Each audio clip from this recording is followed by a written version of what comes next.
right, and we have killed the music, and voila, here we are in our new layout. Wow.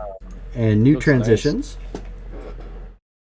I tried to go a little bit more fancy on this one, although the other one was nice. I wanted to do something that took everybody into account. We had, since Brittany had joined us, I kind of had her, cat her wall like in one particular location or whatnot, and so I shrank down some of the graphics, made a little bit more animated because I had a kind of a cyberpunk set. And then I also updated the chat, so if you look at it, it actually feeds like it's, it's computer console or whatnot. And there's little animations around everybody's heads. Ooh. Right on. It's fancy. Or as Missy would say, spicy. Spicy. So we're down a couple people tonight. That's okay. So we're gonna go ahead and get stuff started off. First of all, by saying that October is a birthday month. So not only double XP. Actually, if you were able to play last night, you would have found out it's a little bit better. So it's not just birthday XP. Well, I mean, you still got it. You just would have got the announcement. So since it is Brittany's birthday and it is my birthday, so instead of because we've been rolling a D10 for this one because it's more expensive to elevate things in this game, we're going to go. For Cyberpunk, we're going to go 3d10 plus 3. So, Eric. Is there somebody who would like to roll? Do you want me to roll? Do you want me to roll it? That I know I can do it. That hesitation in his voice. He's all. 7, 7, 5. All right. So 7 plus 7 plus 5 plus 3. 19, 22? Yeah, 22. We can math. So there you go. Don't spend it all in one place. Actually, you probably should. It's your character sheet. Fast talk. Yes. There are some things that are probably more valuable now to your characters than they were previous games. So as a brief recap, so the Copernicus network device was taken and obtained, but at a pretty great cost. Even though not sure that cost was necessary, but we'll cross that road when we get there. She had John Wayne's The Green Berets in the back of her mind or something, She was. I don't know why. It doesn't make I'm any putting sense. safety locks on that door. Child She safety wanted locks. to jump. She wanted to jump before that too, and we had to talk her down. So she was gonna do it regardless, I guess. And again, She just like results. my notes from last games, I have like 3 lines, and the last one is second watch Meredith and Jill. I guess some stuff happened after that. Yeah, that's it. To be fair, To be fair, Jill was flying by the seat of her pants like the whole time. Oh my gosh. She had a firm clenching on the flight stick and the seat between her hands, butt cheeks, and thighs, just like not going anywhere and trying to make sure she got everybody out of danger. You know what? Crack a chestnut in there, man. It was amazing. I did. It was amazing. Pretty awesome. For all the nights for your rolls to not go bad. You seem to run up this toll of like when the game really isn't on the line, your dice they're just kind of there. They're like, if they decide to show up, okay, okay, we participated. We gave you a couple fives. Here's a one, but last game, your dice were in fuego and really made the difference. That could have gone a lot worse. It could have gone a lot worse. But the group has managed to make it back to Phoenix, Arizona. There is still news hitting the scream sheets and people trying to figure out just what exactly took place and what was going on.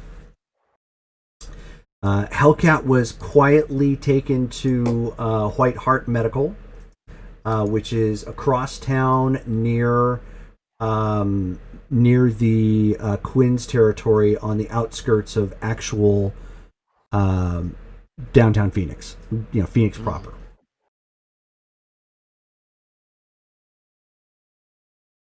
Gotcha. She has been in their critical care unit at this point for overnight because it's the next night at this point. Dane has not left her side. Dane has been there the whole time. Everybody else at this point has made it back to the safe haven, and you have the case that holds the Copernicus device in it. So we pick up with virtually nobody having a good night's sleep. From still trying to get past you pass out because of exhaustion, but it wasn't a good sleep in the sense that you felt safe or secure, because there was clearly something wrong inside the house because people were missing, and flashbacks to Death Race 3000 coming out of Mexico and the zipping up and down and the barrel rolls and going inverted. Mm-hmm. It took its toll. Jill, when you wake up first thing in the morning, you have kind of a nasty headache, much of which you could easily attribute to the stress because everything was riding on you, trying to get everybody out. But the first thing you notice when you wake up is your lip being just slightly cut. And it's not like gushing or anything. It's like one of those it was kind of split and then you had an orange sort of cut. It's like it's sensitive enough to realize, oh, hey, tender. I guess I must have bit my mouth in the flight and not noticed. You could have. Yeah.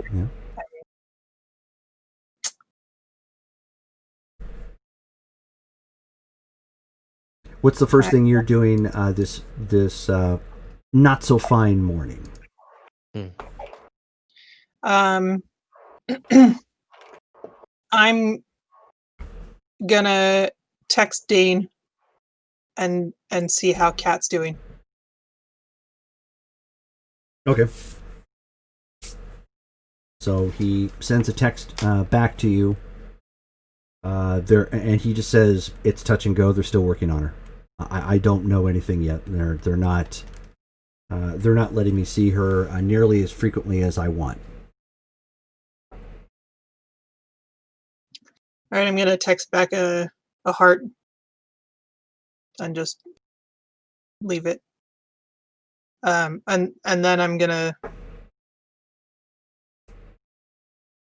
get a drink from the kitchen and go check out. Well, with the intention to go start getting to work on the AV4 and see, take inventory of all the damage that we've got to repair. Okay. So you grab your toolkit and head out to the garage to go take a look at it. Locke, you're awake. You never fully went to sleep. given everything that happened, you are in kind of combat mode with 1,000-yard stare staring up at your ceiling. You relaxed, but you never really got sleep. That was way too close for comfort. With that whole issue, and with Kat being down, and her being the one that has ties to a lot of things, that complicates matters. Yeah, 100%. You have a text from your mother. Uh-oh. I'll go ahead and check that. And it's a large font, all caps, WTF. She has no idea like what we were up to, does she? No. She wouldn't know. So I mean, unless there was I'm something. not sure. I'm gonna text back. Fill me in, Mom. I've been out for a while. What's going on? So she sends you a link. It takes a moment or two to end up loading, and it's a link to a news article mentioning something about Waifu and the Chrome Hippo and their escapades out of Mexico. Oh shit! Can I discern? And she sends a text back and says, "What is the name, and why am I getting music videos tied to this, and what the hell happened?" So I'll go ahead and make a list. One, I have no idea what waifu in this instance means, or how the hell it got applied to me. Two, we were curing funds. It was a job. While I'm sending her the text, I'm gonna see if Meredith is up. I need to ask about what we should do with this Copernicus little dude. She's got to hit up Wash. I don't have his number. I feel like you keep saying that, and she keeps I contradicting. know. We have the same contact information, but She always I'm not always there. picks him up, so I'm just used to her doing it, so that's how we're gonna roll. Oh, she's the mean- brains of this operation. I see. Yeah. Uh-oh. Yeah. I'm fine with that. we can't clearly leave it up to this guy who's gonna out himself at the first possible moment. Oh my gosh. I remember. That was so bad. I'm glad I can make you guys smile. I love you. We smile so we don't cry. Shut up, Brittany. But she's not a villain this time. Not this time. Son of a bitch. Oh man.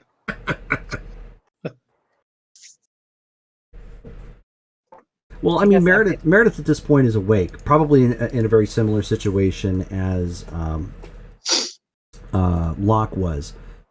Okay. Not very good sleep.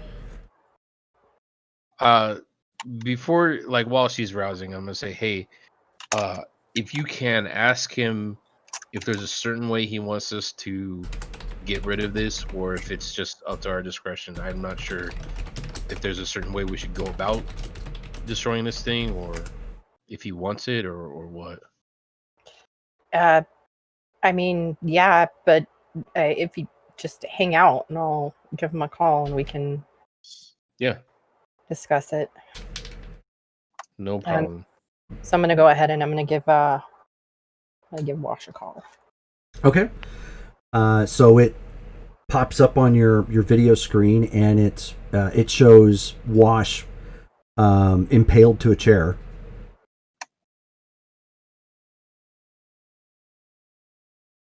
The fuck? And so, I mean, he turns and looks and says, "Oh, hi, Meredith.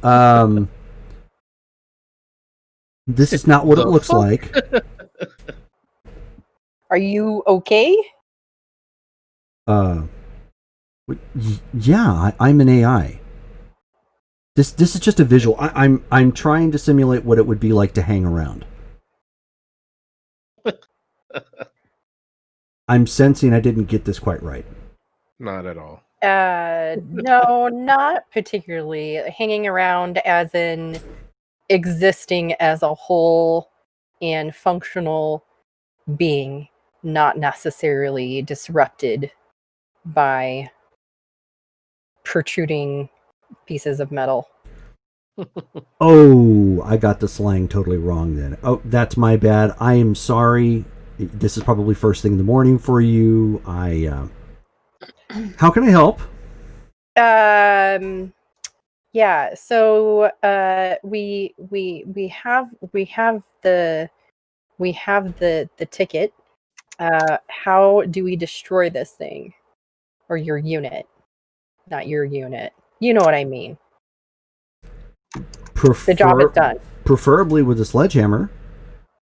So there's nothing in particular we need to make sure it doesn't explode? Not to the best of my knowledge, but if you have somebody who's technologically savvy, they could probably take a look at it to ensure that there's no explosive or incendiary devices attached to it. And he pauses for a second. He's like, that would be quite dastardly if somebody did that.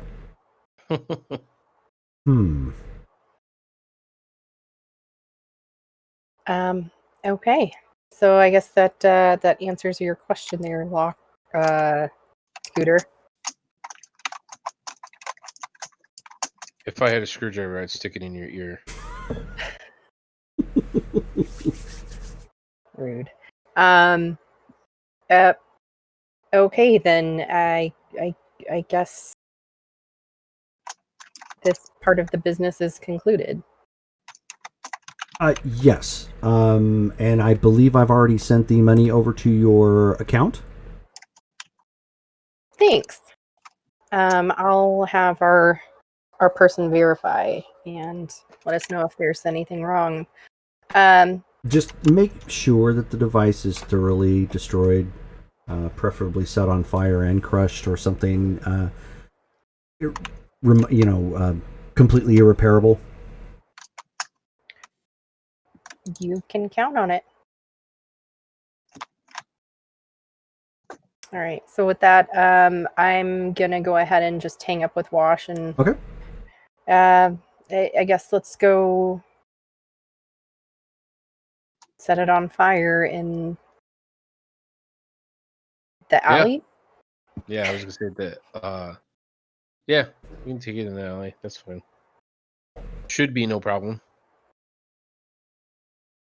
Maybe we should do it in someone else's alley, however. Well, don't we have like? Oh wait, no. This is a different hideout, huh? Are we at our hideout or are we at somewhere else? No, your hideout. Okay, so that place downstairs with the door that has that weird crazy sewer alley thing downstairs, we could just take it in there Okay, that makes sense. with a crazy door to nowhere. Do you know how to check for bombs or anything? Make sure that this isn't rigged in any way. I can look at it. I mean,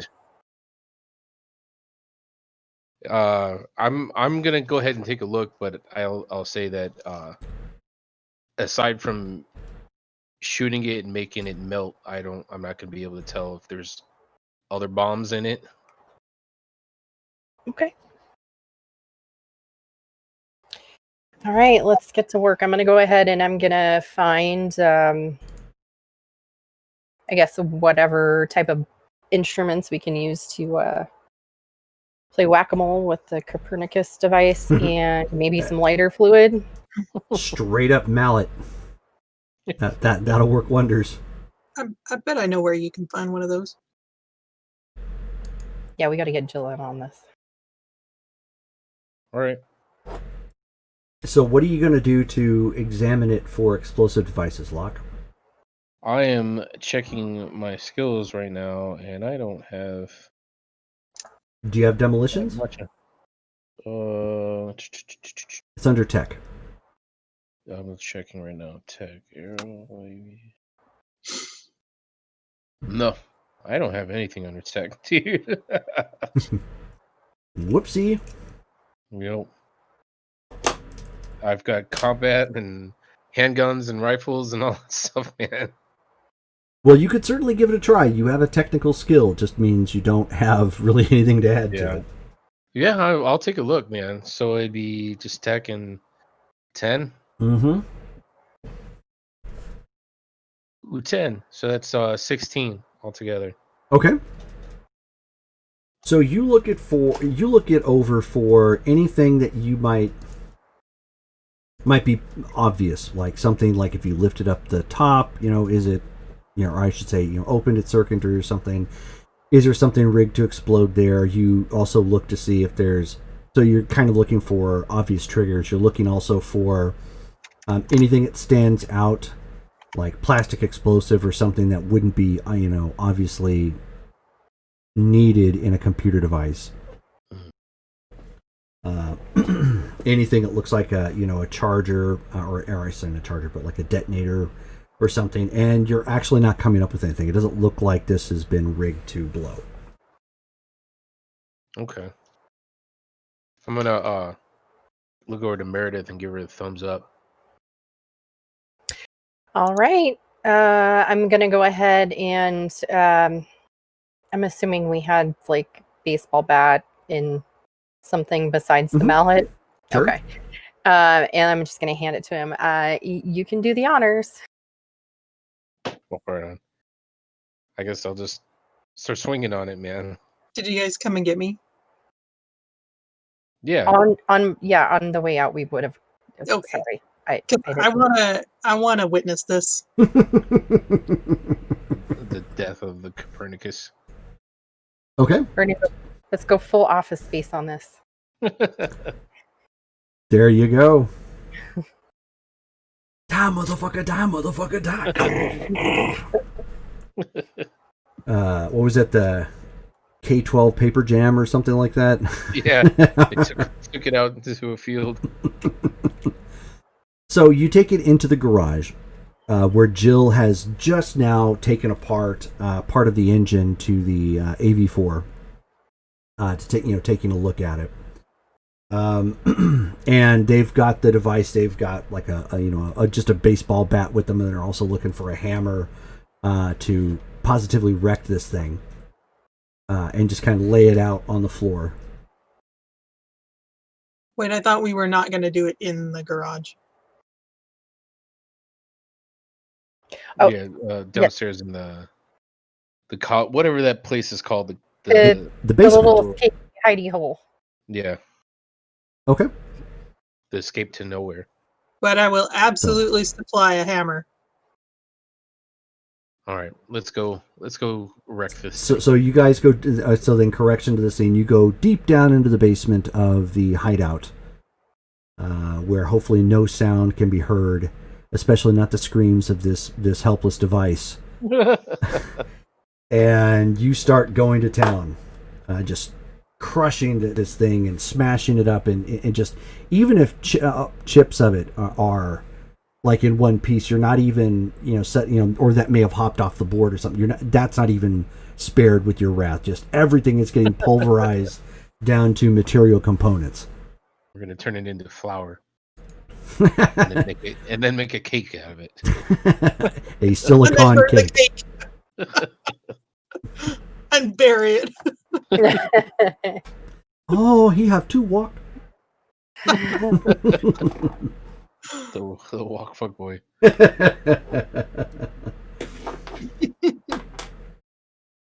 So it is smashed. Like I mean, if it's swept together, you could tell it was some sort of computer device at one point in time. But really, that's about it. I mean, it's fragmented, wrecked. There's no bringing this back to any degree. I'm gonna go ahead and I'm gonna sweep it up in a little pile, and then I'm going to use whatever fluid I grabbed, like some lighter fluid, and set it on fire so it melts. Oh wow! Okay, so it's gonna die a couple times over. So yeah, little bit of petrol on top of it, and lights up. lights up quick, fast, in a hurry. Although it makes it starts to fill the basement with a terrible smell. Ugh. Make sure it's Worth good and it. dead. Worth it. That's the smell of victory. Yeah. Oh, Okay. is smoke supposed to be yellow? That's napalm. Just cover son. your face. Yeah. Don't breathe it in directly. Meredith can fix it. But it is gone. It is slag on your basement floor at this point. It's just a nasty looking burn spot, which the only foul skunkish remains that are left are the chemical smell of petrol, the chew 2 combination, and the components that got fried. Good stuff. Mission accomplished. I'm just gonna stare at the remains and then spit on it before I turn to walk away. All right. Oh, Jill, or actually not Jill, Locke, while you guys were hammering away at this, and you're basically saying your final goodbyes and lighting this thing up on fire, give me a...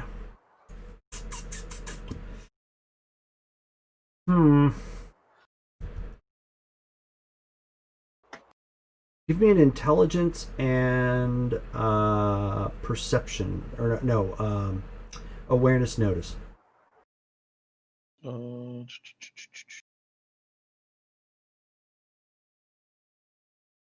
Give me just a second. I'm trying to find awareness.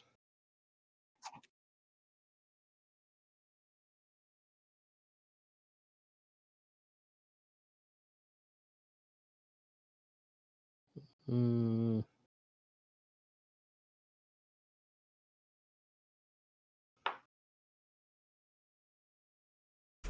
$17 altogether. Okay.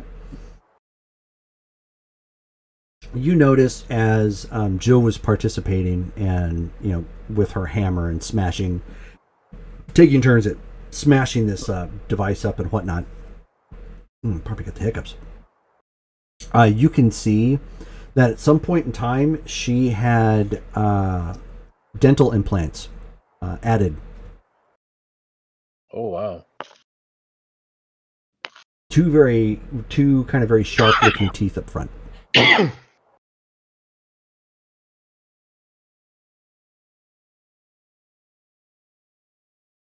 Oh, man.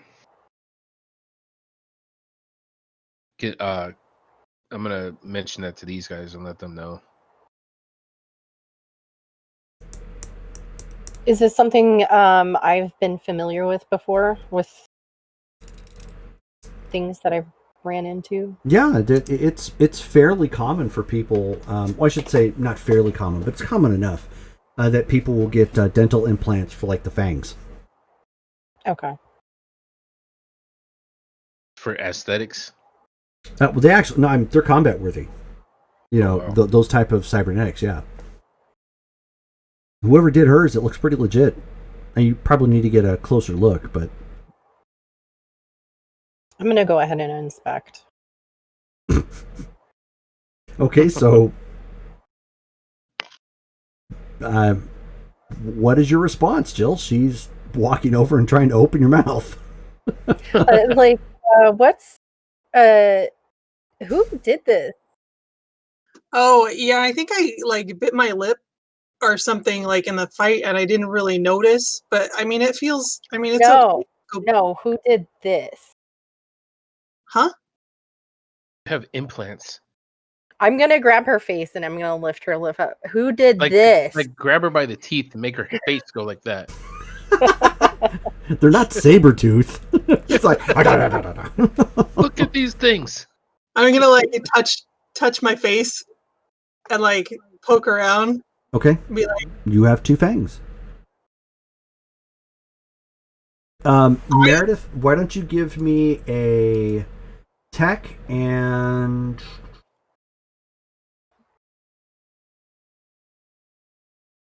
where did it go?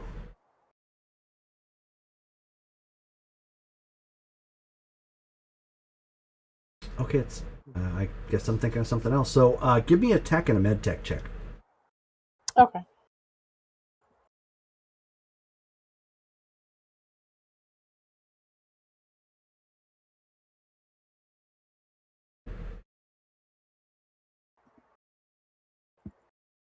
Throwing away the phone too. I got 16, but only because I started with 15. Throwing away the phone.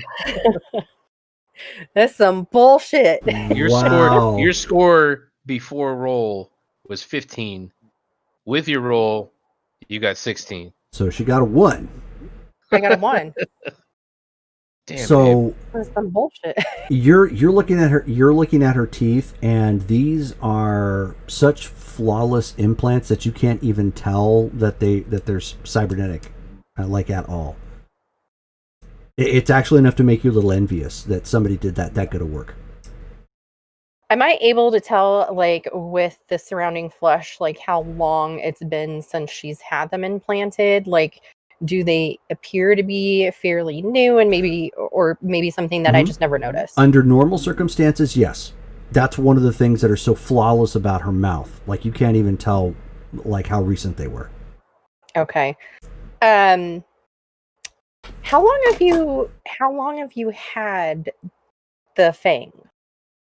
Did I just not notice this before? I don't have any idea what happened. Like, when would I have had this done? I was with you the whole time. First of all, really? I mean, you don't remember having somebody. You don't remember your mouth being sore? What, since last night? I don't know. Did it happen before?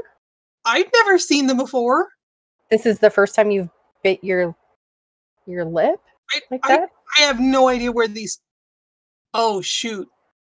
Oh no! What? When she got embraced. That dude at the concert that bit me. Like, that's what I just said. Am I a vampire now? Can I, like, not go out in the sun? Is that even a thing? I've never seen cybernetics contracted through blood. Have I? Oh no, that's still the stuff of fantasy. That's like Okay. that's like hardcore nanotechnology sort of thing.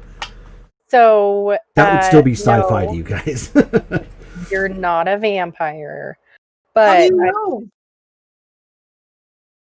but I'm just gonna totally ignore that question.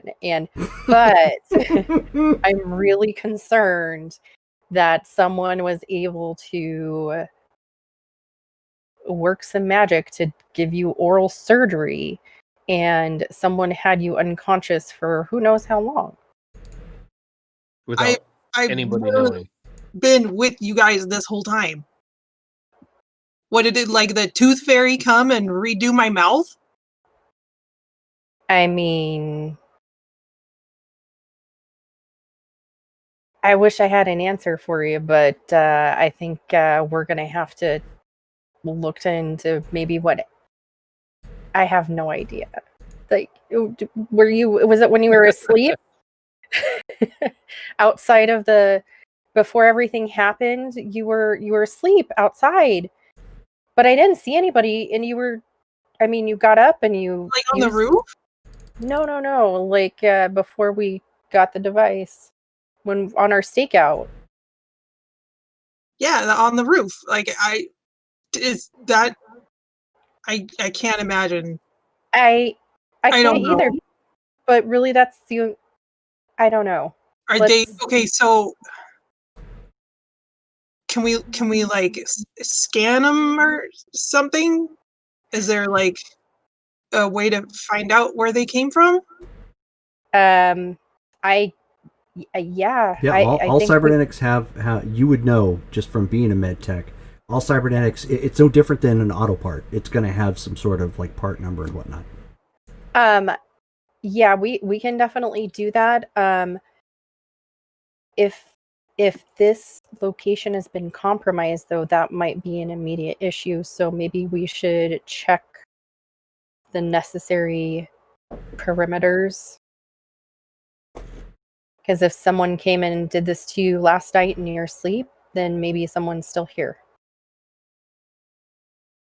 Point. Well, you know, Syntax is still here. What's our dog's name again? Uh, Ivan? Ivan Ivan Doggo. Doggo. Wouldn't Ivan have noticed somebody coming in the middle of the night? Could have, yep. I would have hoped so. I mean, we have like security cameras, right? He's like a security dog. Yeah.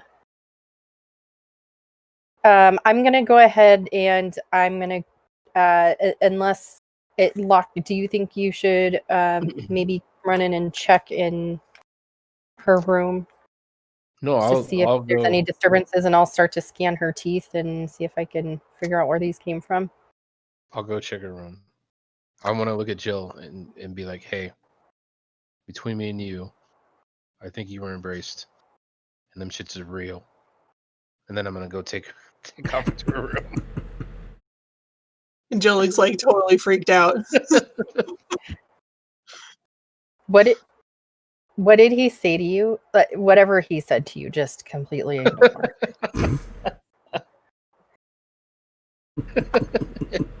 What did he say? Don't listen to what he said. Whatever he said, it's not true. Just sit down and let me take a look. And you just try and remember any inconsistencies, anytime you felt weird, groggy. Nothing. Toothy. I mean, bitey. Last night was kind of miserable, but I mean, like, I just need like a good massage and a soda to make it feel better. All right. I'm going to go ahead, and I'm just so confused, and I'm going to go ahead and grab my bag, and I'm going to shuffle around and find what I need to take a better look at her mouth. Okay. Just your med bag. It's going to be the typical tools that you would use.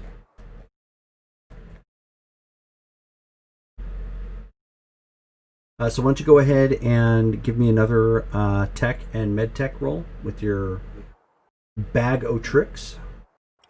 I'm changing my color of dice. Does anybody want to pick a lucky color for me?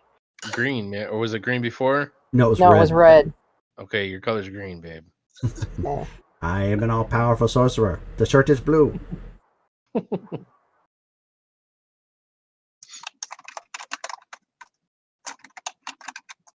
Derek's in the chat. Hola.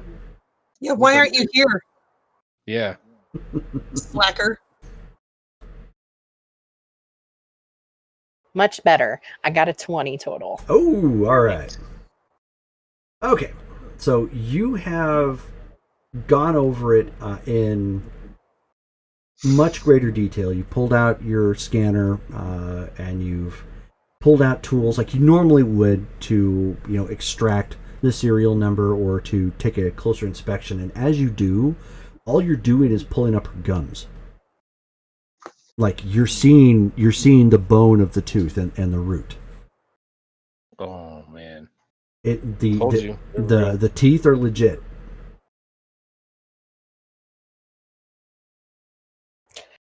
What? Jill, What how is old are you?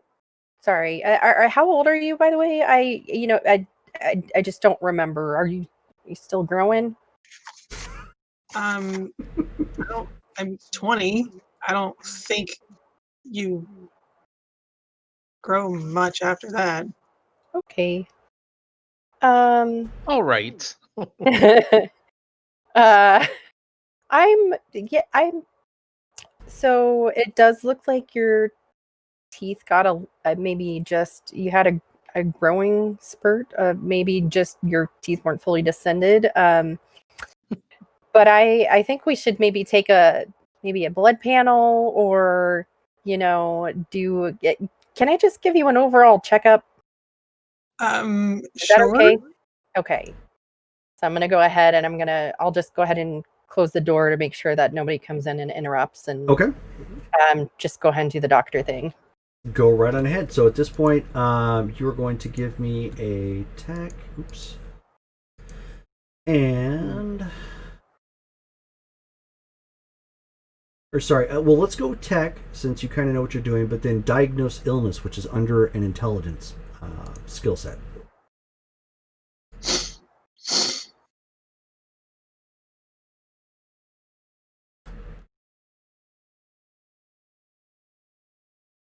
Oh, I do have points in that as well. Yay! All right, total 18. Okay. So you give her as thorough a physical as you can under the circumstances with the tools that you have. You can tell she's a little pale, like maybe she's under the weather. Beyond that, you know, her eyes don't seem to really enjoy the bright light you put in it. When you check for, when you check her eyes, you basically do the puff test sort of thing, testing for glaucoma and whatnot. Dilation, yeah. I mean, to be fair, no one's eyes really likes that. No one's eyes really enjoys that. But, did you maybe?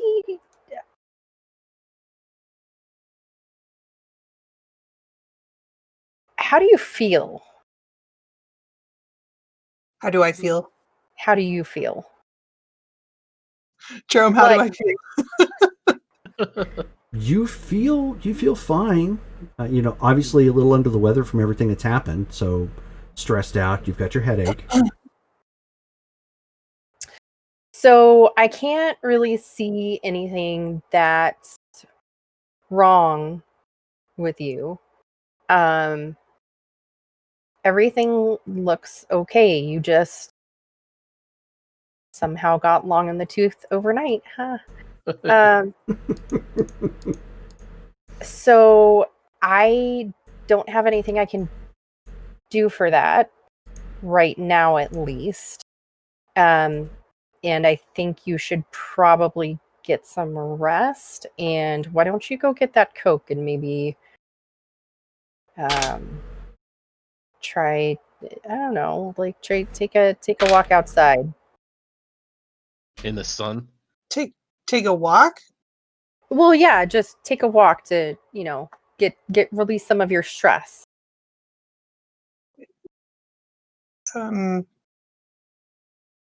Okay. Outside during the daylight, though. Just let me know before you go. We gotta check these things off, man. So are you backwalk? Sun allergies are one of those. I'm kind of nervous about that. Well, what if I catch on fire or something? You're not going to catch on fire. I just want to make sure that you're getting enough vitamin D because we went through a lot there in Mexico. Just let me know before you go out. Is it safe to be out there right now? I mean, if we climbed up to do we have out of character, do we have like a roof access where we can go hang out on the roof? Sure. We can head up and go hang out on the roof for a little bit if you're into that, rather than taking an actual walk around this neighborhood. But I think some sun might do you some good. Okay. I guess I could try that. Taking a walk outside is not my usual way to unwind. I guess, I can't really go on a joyride right now since yeah, I'm kind of just busted. yeah, just I mean, stay here. Stay undercover. Just do something that's going to, make you feel a little bit better than just working.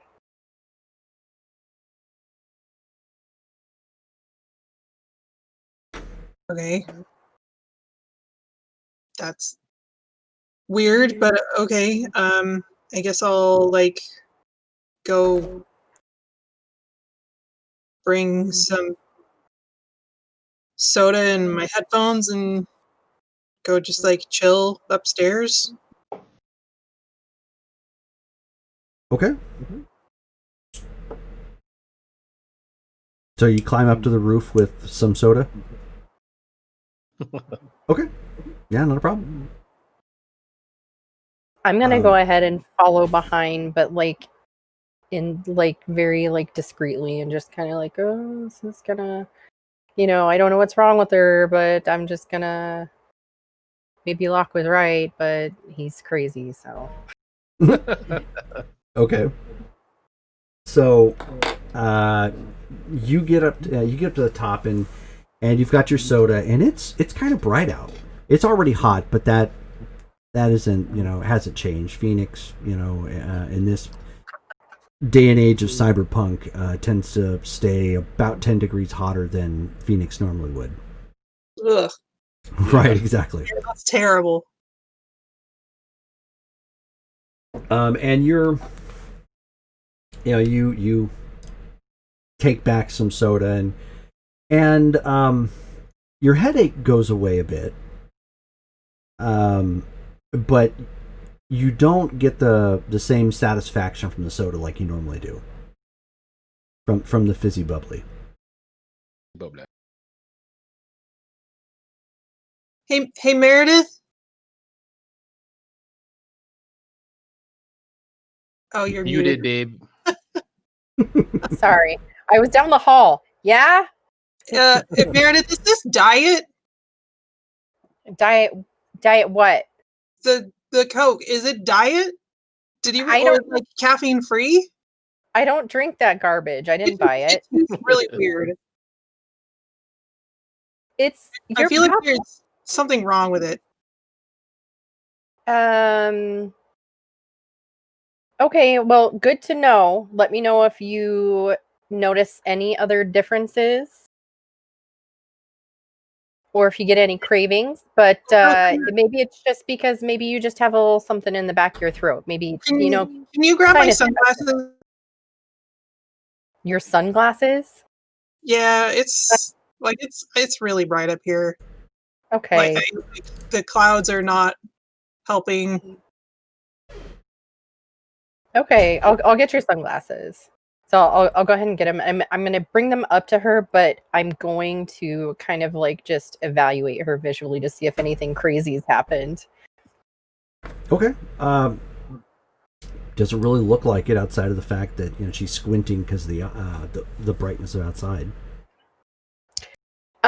Maybe limit. I mean, I hand her the glasses, and maybe limit yourself to 15-20 minutes, and then come back down. Yeah, I guess I don't want to get a sunburn on top of this other nonsense. Is it as bright as she's describing to me? No. Okay. So I'm gonna notice that it's why is she saying it's so bright? Yeah, it's no brighter than it was yesterday. Okay. All right. So I'm gonna go ahead and come back down, and I'm actually gonna go find Sin. Okay.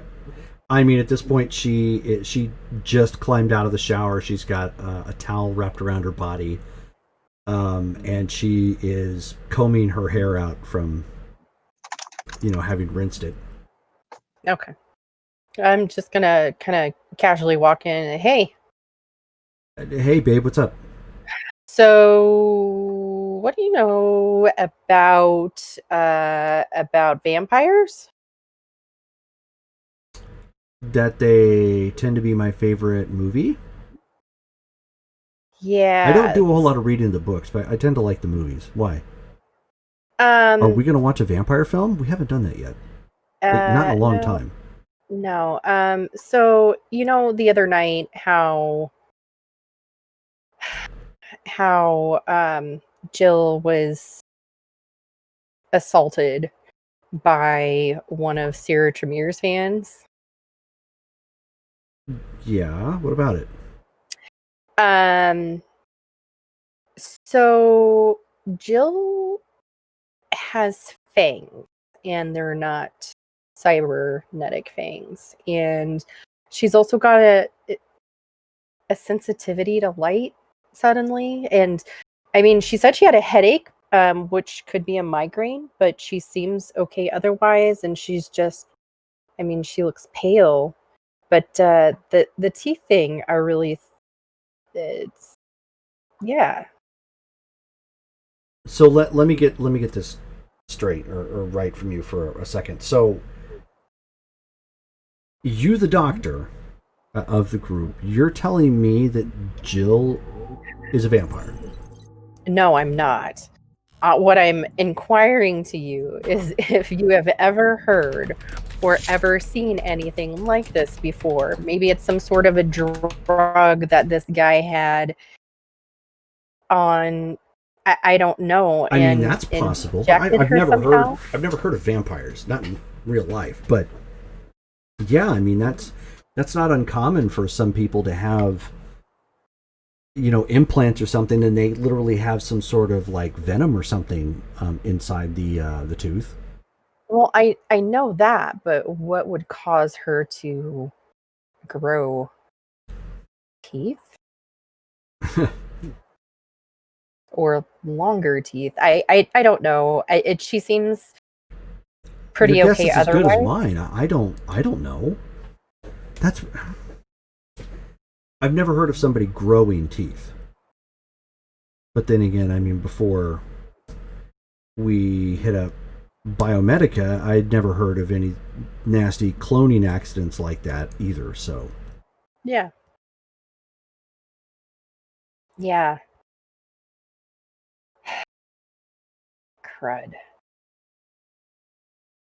All right. Well, I don't know what to do with her, but if you can just keep an eye on her, and you know, if she starts sniffing around you too much, just make sure to wear some garlic, I guess. she's not into girls, I don't think, and so you don't have any problems there. But I'll make sure I keep my AO de garlic around, if that helps. I was just saying, not necessarily into girls, but into you know, your blood. I don't know Gross. how far. I don't know how far this vampire thing is gonna get. I'm just preparing. You're sold on this whole vampire thing. You think she's a vampire? No, what I think is that she thinks she's turning into a vampire, and that's a whole nother set of issues.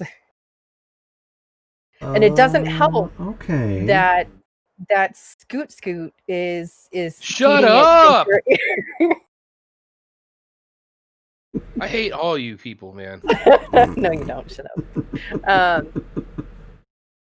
So yeah, just keep an eye out, and if you notice anything weird, just give me a holler. Sure. Yeah. Do I need to reprogram Doggo?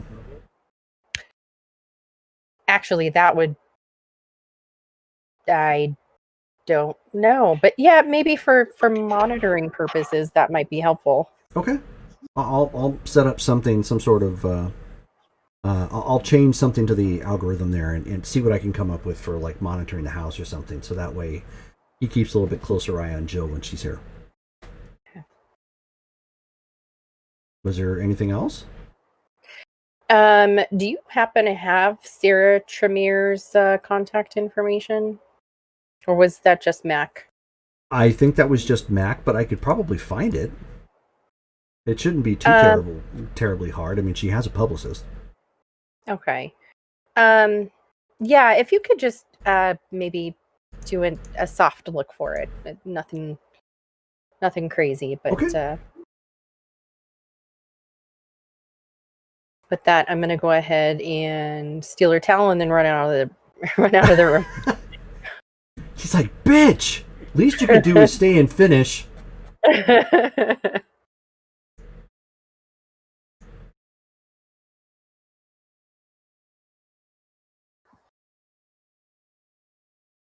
So you head on out.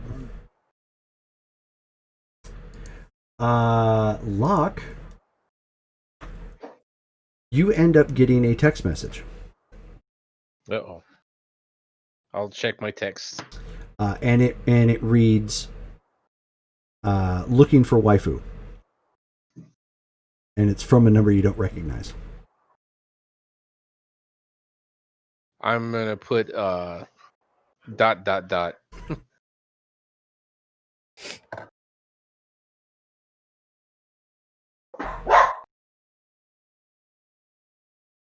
my reply. That's your reply, just a couple dots?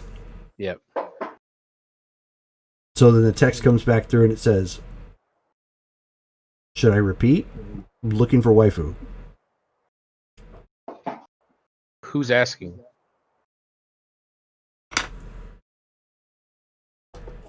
Potential job.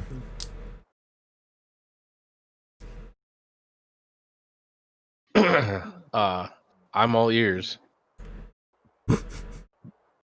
So then it gives you an address.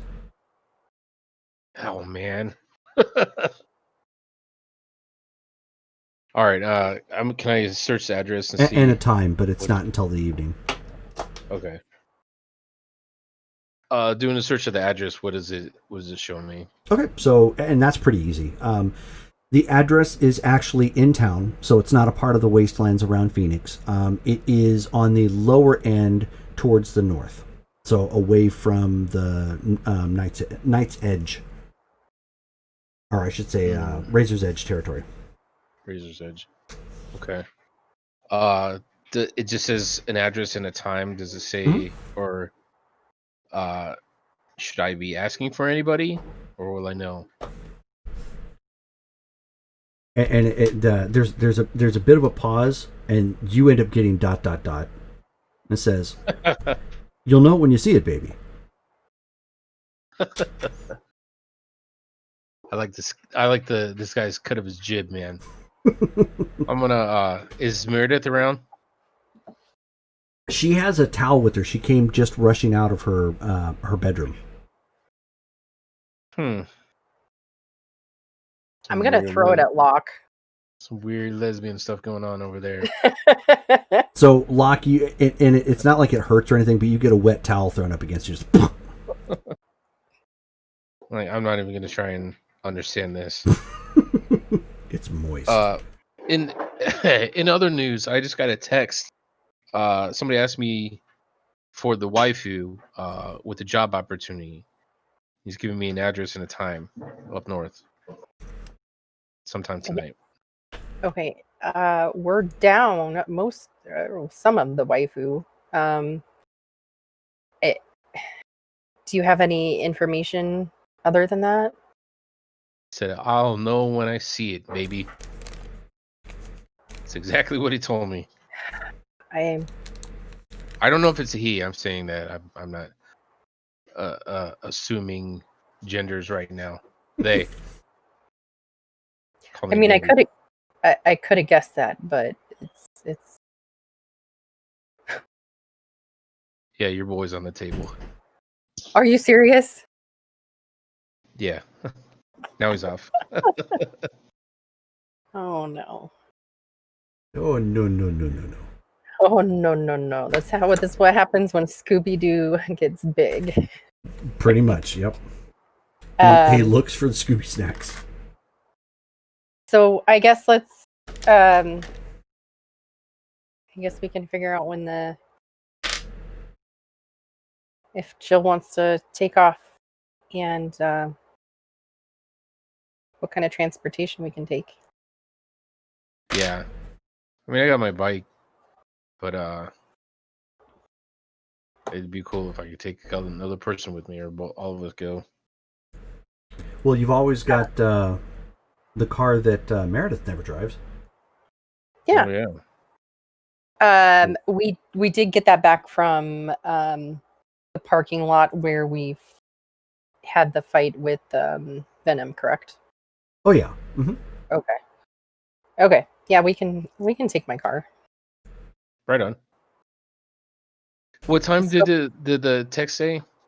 Sometime 7 p.m. So here, that would be actual nightfall. She just put in fangs. I thought. I love you, Brittany. Oh, you're so cute. So does it sound different when I talk?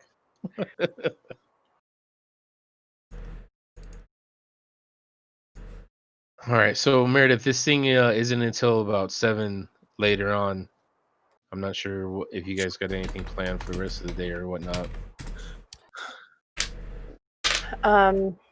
No, I think we were just monitoring how Jill was feeling and resting up and getting ready for whatever's next. And Sunshine didn't kill her. No, she seems to be okay. Have I you tried garlic or that? please stop. I'm just saying, man.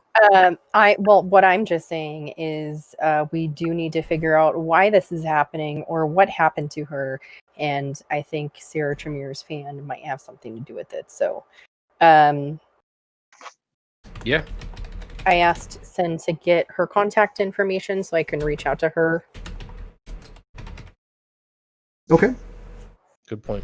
And as Derek said in the chat, you could always just text him. Wait, where did you say he was though? We never said where he was, but Derek is probably with his clan at this point. Oh, okay. Since he's not here. He hasn't checked in with him for a while. Sorry, I assumed he was he was unavailable as well. So I will go ahead and text Mac. Okay. And hey. So he fires a text back. Hey. So I'm going to go ahead and explain to him what's going on, and I think that somehow that fan compromised our Jill, and we're going to be in trouble if she is unable to fly. What if I turn into a bat? She's not going to be able to fly us around.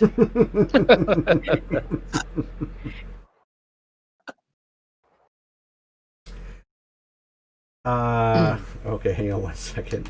I hope a bat, not like a weird gargoyle, like in. Yeah, with a big giant head.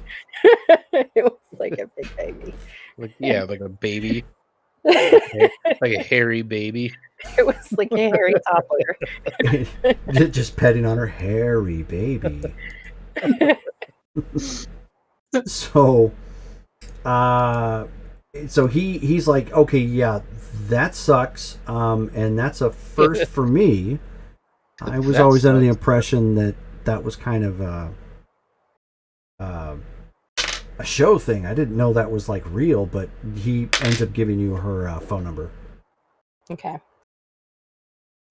I'm going to go ahead and I know Sarah is a pretty busy person, so I'm gonna text her first. And Sarah, I have a couple of just quick questions for you, friend of Max, if you remember me, and can I give you a call sometime relatively soon?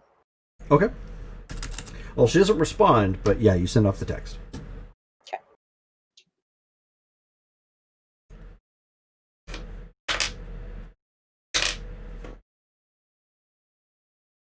Okay. He's rolling a bunch of stuff. Yes, I am. Makes me nervous. He's rolling a new character. He's already working on your life path. So do any of you have any plans for the rest of the evening? Are you going to wait and is there anything else you're going to do, or are you just going to wait until the time to show up at that place? Did anybody tell me that there was a job?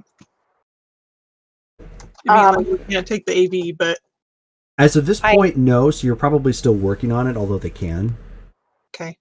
Well, after my 20 minutes on the roof, I'm going to go back to work. Makes sense.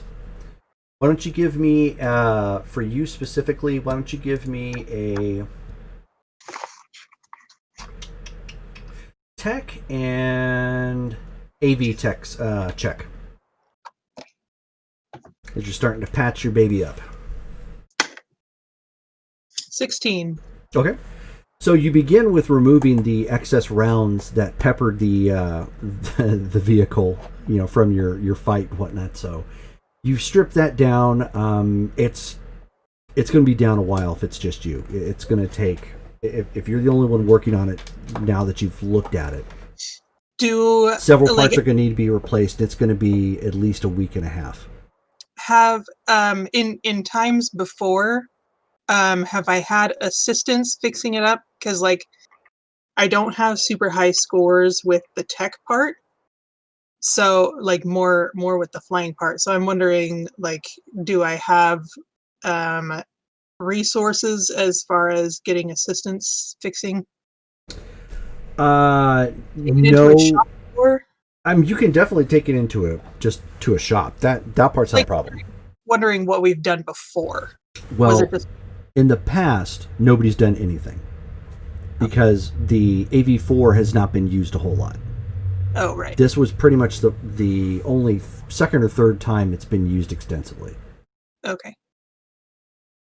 And in fact, the last time it was used, it was just running.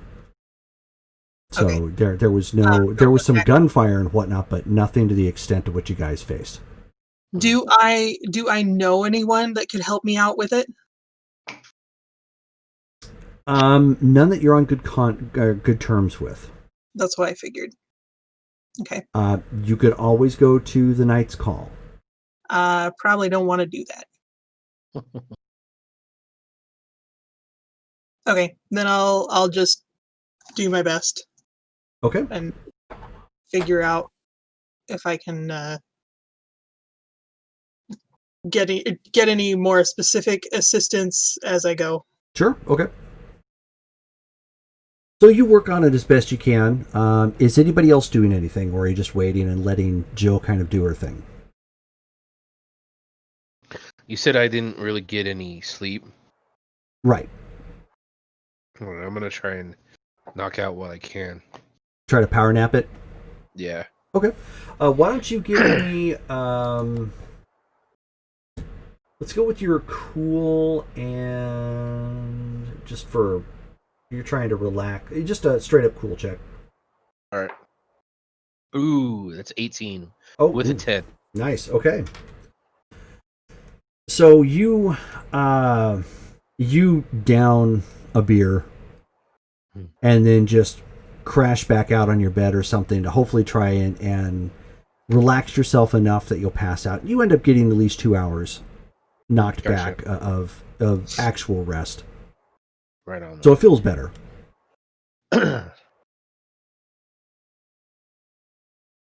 By that point, most of the side of the AV4 and the back and the underside jump jet that elevates it up in the air is laid out all across the garage as she's in the process of working on it. The three of you pile into Meredith's vehicle, the Meredith Mobile. Oh, I'm coming on this job. Oh yeah, you are. During the downtime that Locke was sleeping, I would have just been researching, going through my medical books about her growing teeth. Oh yeah, it's got nothing. There's not even a supposition from a somewhat unknown doctor. It doesn't cover anything like this. It's like a couple word searches about teeth. You get dental records, how to look up certain things. Nothing that has anything to do with spontaneously growing teeth. Okay. And so you guys are climbing into a BMW Vitalis that has been revamped. So for those of you who are new to the show or watching, it's actually been reinforced. It's got bulletproof windows and reinforced side doors. It actually has 2 little freezer units in the back to keep a single organ chilled for up to 24 hours, on the off chance that you needed it.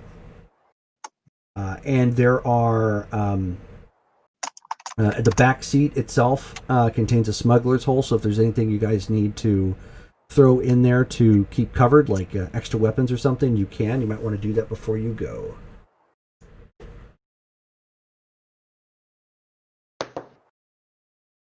I'm good. Okay. Good. I mean, I don't really. Yeah. Okay. So you go to the address. It is a small little strip mall, kind of run down since it's closer to the wastelands. But it's, I mean, the streets here are still fairly intact. Working stoplights, so on and so forth. Oh, pardon me. The locale itself, it's got it has the remains of some plants on the outside, like they tried to, gentrify the neighborhood at one point in time, and those plants quickly died because, the environment out here is pretty harsh to most plants that can't resist the abundance of sunlight, lack of water. Really bright. Yeah. Oh, and who is driving, by the way? Is it Jill? Yeah. I would assume so. It's her car. I mean, wait, no. It's Meredith's car. It's Meredith's car. You don't want me to drive. Jill's going to drive. I'm just going to toss Jill the keys. Okay. Jill's driving all the time then, man. Of course I am. Of course. She's going to shave her head and call herself Jill Statham. You know who I am. But you pull up to this small little area. There's a Quickie Mart at the corner, and it's one of those just generic, mom and pop places that sells, a myriad of different things. Couple of open spaces for rent that don't really seem to have any tenants, and then there's a dollar store of some kind. And the address is actually to the dollar store. The Dollar General, man. I hope this is not an indication of the pay. Yeah. That I would assume this is some sort of a front for something, but that's I'm right with you. is there? I'm assuming this is during business hours. Is there people around? Yeah, Okay. no, it's still there's not a whole lot, but yeah, there's some people out and about. There's a couple cars parked out front from people either shopping at the little Quickie Mart there or the dollar store. All right, and looking at the front and whatnot, we don't see anything at odds with the appearance, do we? No, nothing that stands out. I mean, outside of the fact it's odd that they sent you to a dollar store. Okay, I'm gonna go head in then. Okay. Now, question: did you bring all of your gear? Like, did you come loaded for bear, or did you leave anything behind? I don't have my my rifle or my sword with me, but I have the chain gun or the chain knife and my handgun on me. Okay. What about the waifu firearm? Oh yeah, that's in my back belt too. Okay. That's right.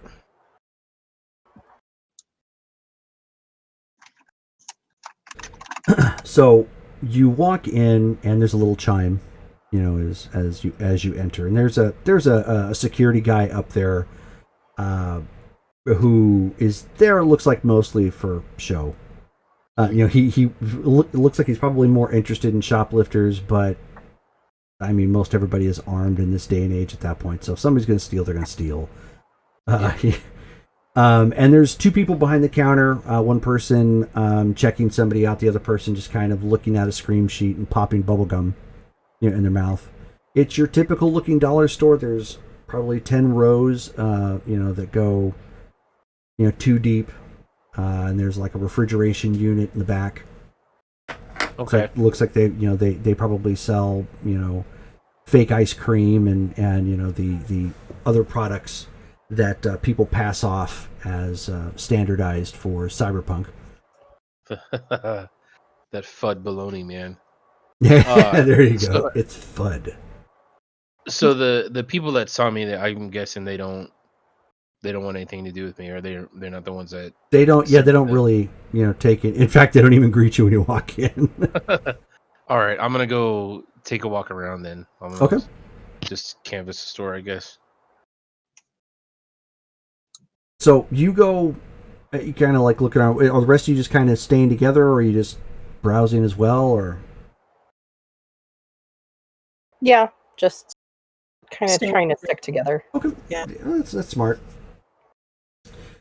So you're walking around, and you've probably browsed most of the aisles, at this point. And you see an older guy. He's in an older suit, but still kept nice. But I mean, it's older in the sense that it's a little on the beat up side. He's got himself just a typical white collared shirt that's kind of unbuttoned a little bit. Black dress shoes that were probably about 10 years too old. But again, they're not like worn through. They're just they have some wear and tear. So, which is kind of common for people who don't have a whole lot of money, but they want to keep their good things. They try to use them sparingly so they last. Yeah. And he's at that point kind of like rummaging through the freezer section at the with specifically the quote unquote ice cream, which in this case dairy isn't really a thing, but they have like dairy knockoffs and whatnot, so it tastes relatively like ice cream should have, because they took some pains to try to mirror it. Like those ice milk bars. Yeah, kind Gross. of. You're like, huh. Not like the ice cream that McDonald's had at one point in time that when you left it outside, it actually didn't melt. I don't remember that. But... Yeah, it was like some sort of ice cream sandwich or something like that. You leave it out there, and I mean, it looked like it was starting to biodegrade, but it clearly was not melting. So he's standing there and he's looking at it and he says, "So, young man, what do you think about the associate flavors here? I'm thinking maybe vanilla, but chocolate could be calling my name."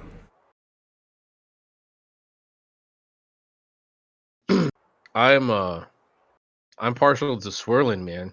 You know what that means? That's some of both. Oh, so you do a little bit of this and a little bit of that, huh? The accent, dude. Walking in a winter wonderland. Yeah, man. A little bit of this, a little bit of that.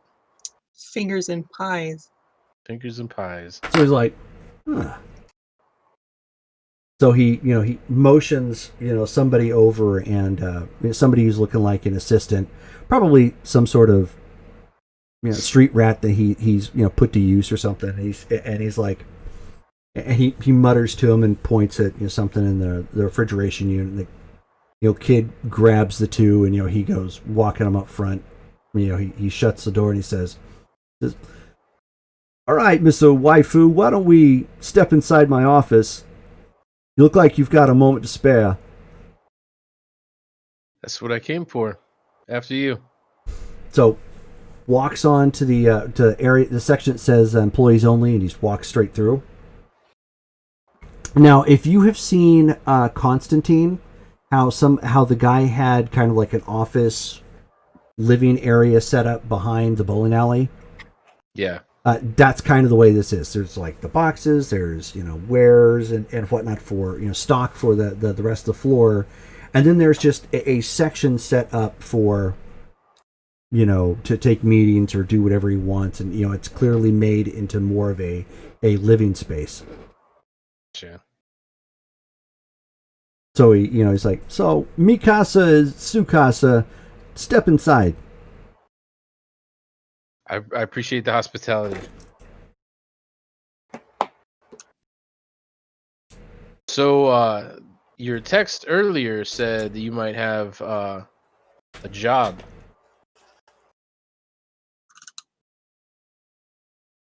Well, correction. It's not a might. It's a definite if you're interested. Oh, that's what I'm hearing. But I'm curious as to why exactly you're not asking about the waifu. Are you the reason why I have that name? It's catchy, isn't it? It's it's strange. It's really strange. See, Locke, you strike me as the type of individual who wants to go places, but he kind of tripped over his dick, if you follow my meaning.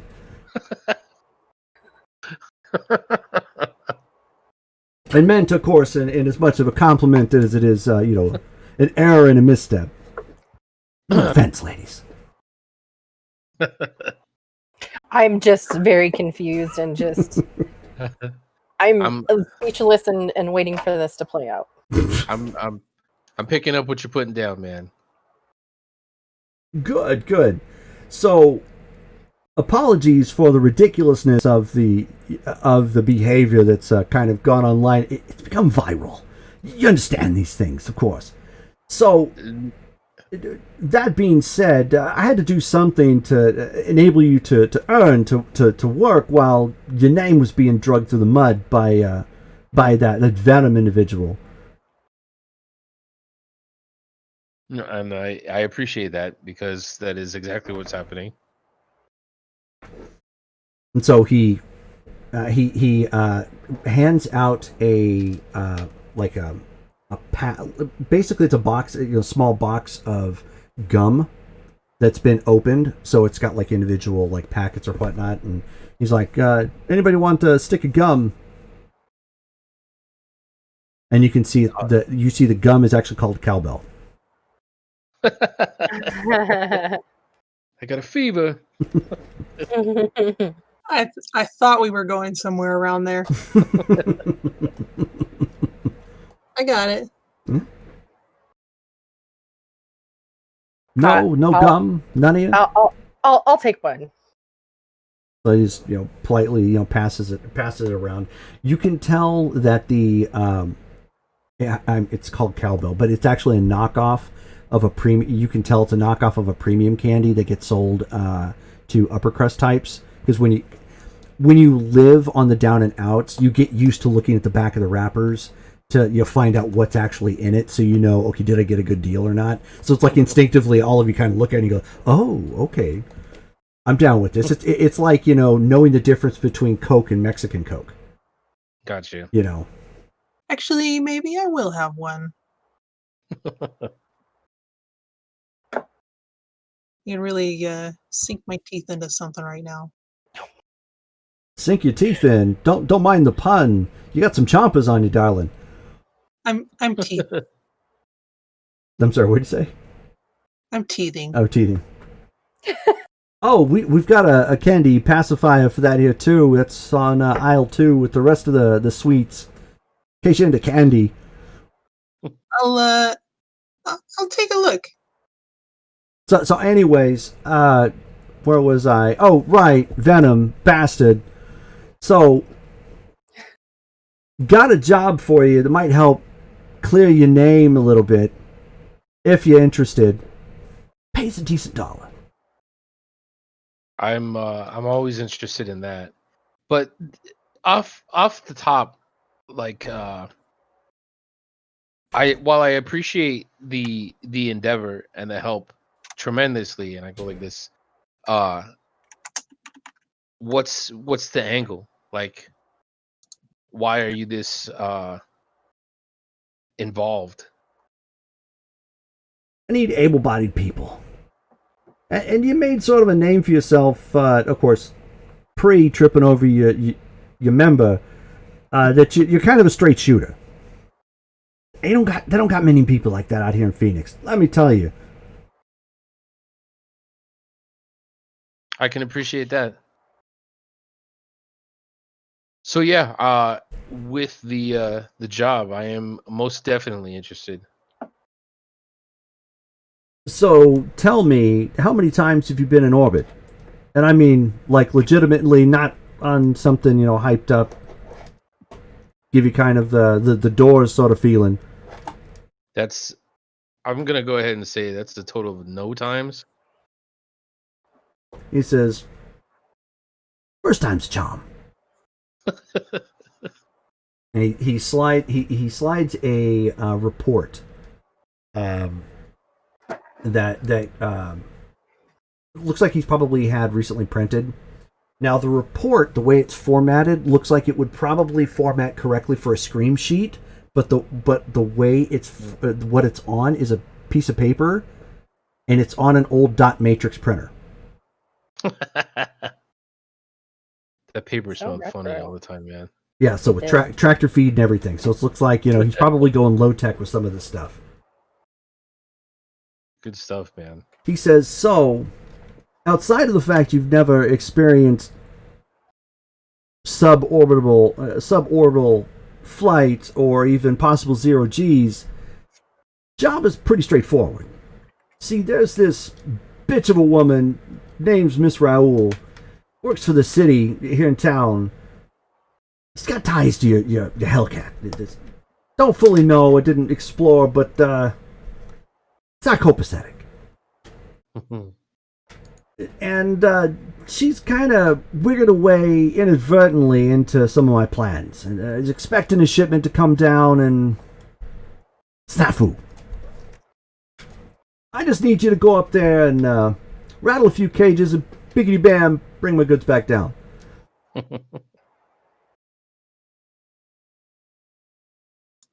If it's something that we can do, then we can do it. So take a look at this. I give you maybe a couple hours to make up your mind. Then I got to go another direction. That's gracious. I appreciate it. I can confer with my cohorts and see where we end up on this. And he says, well, good. In the meantime, if you need anything, tell my employees out front, especially the bitch popping bubbles, the annoying little prick that she is. And they'll get you anything you need. Just ask for 84. 84. All right, man. Listen, all right, I'll be back listen, in a second. Bubby. It's been a pleasure talking to you. And he extends his hand. He says, "Don't worry too much about the what I did to cover your ass. Let's just say it was a future payment for good things to come." And ladies, he stands up and extends his hand. Shake his hand. I'll shake his hand and thanks for the gum. Oh, you're welcome. Think nothing of it. All right, I'll be in touch. Thanks again, 84. You do that. Then holds the door for you guys as you exit. All right, I'm gonna make our way out to the BMW. Okay. As we walk out the door, that's the fucking guy that put us in all those videos online. Oh, because I'm a straight shooter. Didn't you hear? So he's doing us a favor? That's what it seems like. I mean, isn't this making it harder for us to work? I Certainly don't didn't know. help us down south. No, it sounds. I don't know. It sounds like this guy has some plans for us, and I don't know that I'm entirely trusting of this. Yeah, But I don't know how I feel about that. but I don't know that we can't not. I don't know. Lock. Seems like a cool cat to me, man. His accent was pretty fucking rad. So correct me if I'm wrong, but he was suggesting that this job is in space? He said orbit. It could be like, I mean, just that's past pretty the. fucking space. Yeah. Yeah, he said orbit, so there's that. Do I get to drive? I'm pretty sure. Do you know how to? I can figure it out. She can figure it out. This would be a first for Jill, so yeah. This is the first for Jill. This is the first for me. That sounds that's win-win right there, man. Okay, how do you propose that we make it up there? I gotta look at the job first, but I don't know. There's a lot of ifs in this, and I don't know. Let's go take a look. Take a look at the job, or you make your decision. I'm not qualified for this. Getting some Firefly flashbacks. I know. Just no one jump out of anything. I don't need to do that again. I just want to say, like, let's not go inspect any caches for the next little while. all right, I'm gonna send 84 a text and say, give me those deets. Oh, he gave you that printout. Oh, well, what did it say? So it's pretty brief, but what it talks about is a package of, well, not package, but like several packages of goods that were scheduled to come back down that have been delayed for quarantining purposes. Which, it's like, it's one of those things that what they tend to do is, in order to cut down travel time, kind of like a Concorde, what they'll do is if they're flying over, Continental, instead of going, straight across, they'll go up and then down, sort of thing. So they'll make that, rocket up and then down when the window is available. And so what it's indicating is that there, obviously there's been a delay, and you can tell that it's been delayed by like 2 weeks at this point. Which because it shows when the shipment was supposed to arrive, when the shipment is delayed. It's still showing indefinite. It hasn't given a time, and it's being held up. And the name that's attached to it is Jolene Raoul.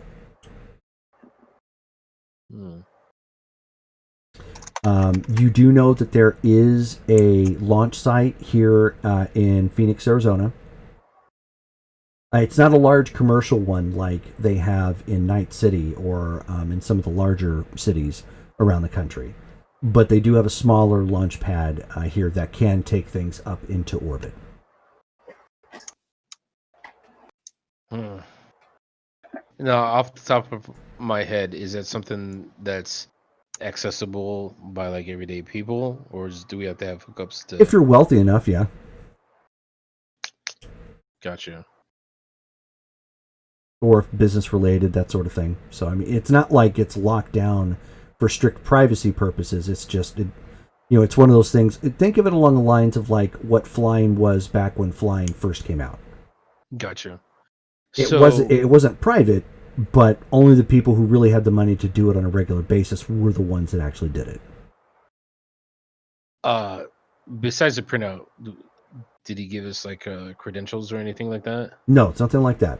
You haven't agreed to the job, so he's not going to give you anything like that yet. Okay.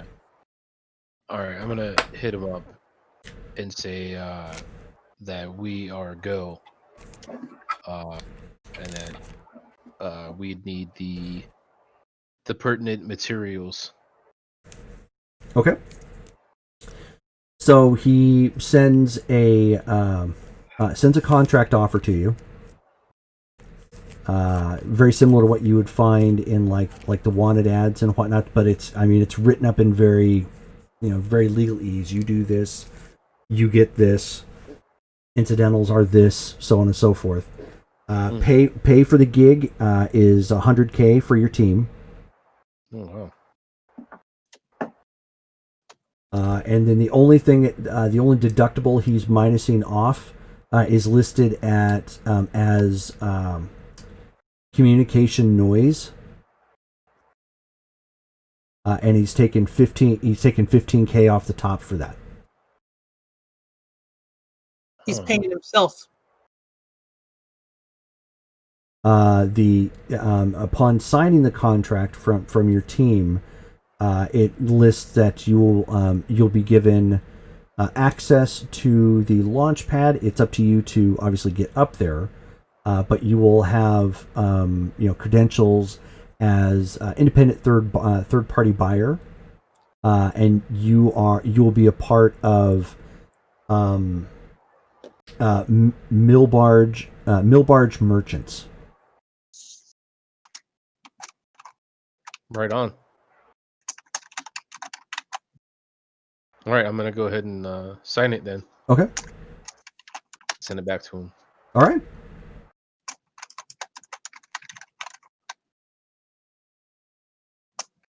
So where do we go to pick up all these goods?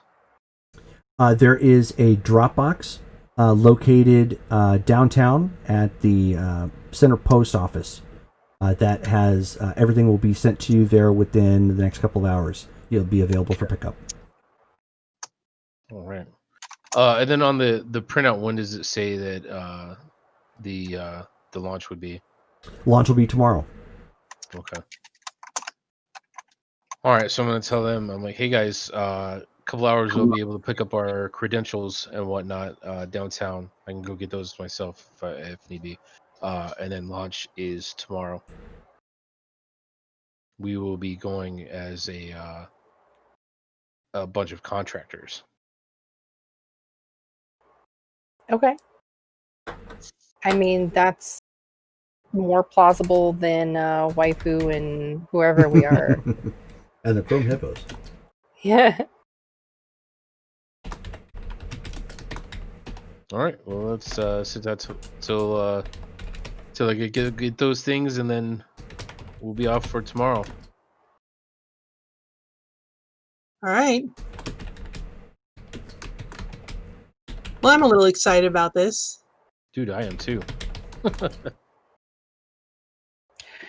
I know why you're excited, Jill, but I'm just saying this is not something you've done before, and if you could please just not make me ill, that would be preferable.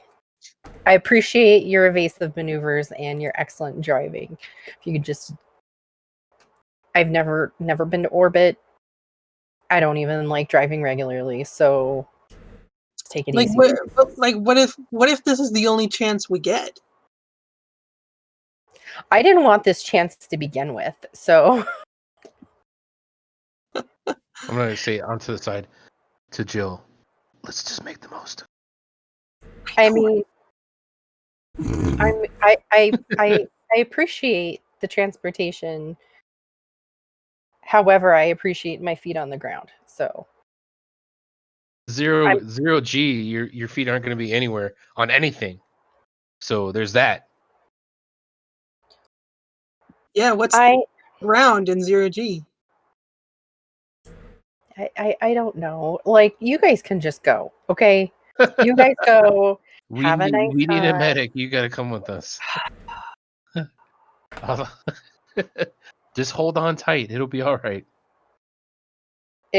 I'm just saying, make this less miserable for me, or I'm just going to send you with my bag. The only thing that you're missing at this point is you're going to need to get a hold of a ship that can take you up there and back.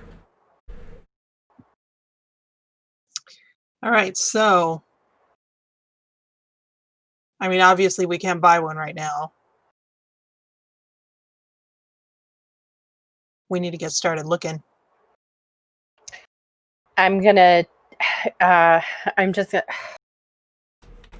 hold on, and I'm gonna text Sin the information about the job, and hey, where do we procure a vehicle like this? And just question mark. And So you get a text back. So it's going to be Major Tom. K. I'm just gonna reply K, the letter K, and She's like, then I don't honestly know. I'm sure you could do a word search or something. There has to be something at the orbital launch pad, right? Okay. Otherwise, maybe merchants online, like you would buy, a car or a plane or something. I guess. Is there a good reason I can tell them? This is me texting back. Is there a good reason that I could maybe get out of this trip because? No, you're coming with the contracting aspect. Would there be one that we would be able to use as contractors at the launch pad, or is that something we can look into when we get there? What do you mean? Since we're contracted under another company, right? We're Mhm. working for somebody else. Wouldn't they have like their own ships and whatnot? Not all the time. Sometimes what company larger comp. Put it to you this way. So a lot of times, smaller companies who don't have the financing will piggyback off of the larger companies and pay them a share to do so because they don't have the money to Gotcha. partake in that. So that's where, like, when you hear about the corporate wars and whatnot in Cyberpunk, that's what ends up driving a lot of it. Like, there's some corporations that either are in the pocket with one another or they've worked with one another enough that when one of them goes to war, like a nation, they follow suit. So that, and it's because they've worked deals out along those lines, or whatever it is that they're doing. Will affect them the other way. So, like in some cases, like in one of the corporate wars, had nothing to do with Arasaka and Militech initially, but the two corporations that were going to war employed almost exclusively Arasaka and Militech. So, because they kept clashing, that ended up spilling over to the other companies, and so on and so forth. So, but sometimes that there is kind of an ecology to how the businesses work with one another. So I mean, you may try that angle to see if there's something that you can piggyback off of. Otherwise, you may need to actually rent a craft. Okay. Do we know if Millbarge Merchants is a legit company? You could certainly look it up. That's been fabricated for this operation. That you don't know, but you could definitely look up to see what sort of credentials it might have. And then also, I don't know, like whether there are crafts that we could rent at, like you said, at the launch site. Maybe they have, or like find out what the parameters are for that.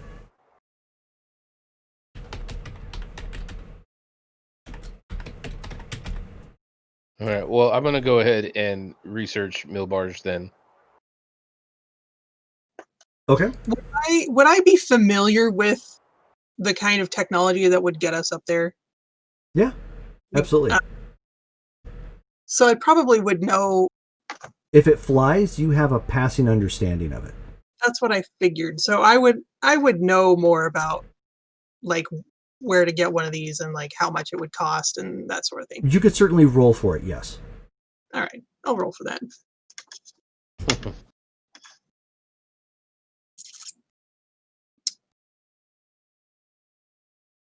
would that fall under?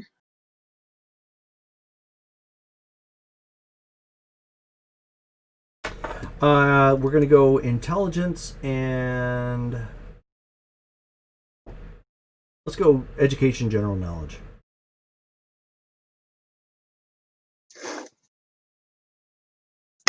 Want to spend luck points? You can.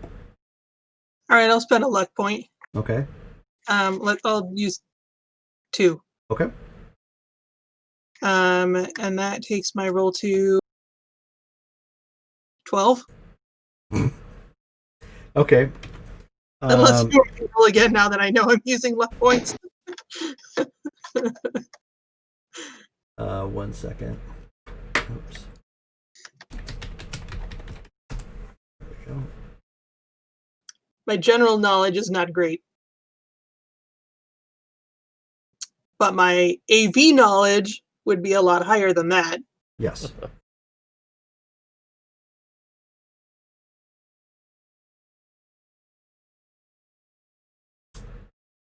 That is not it.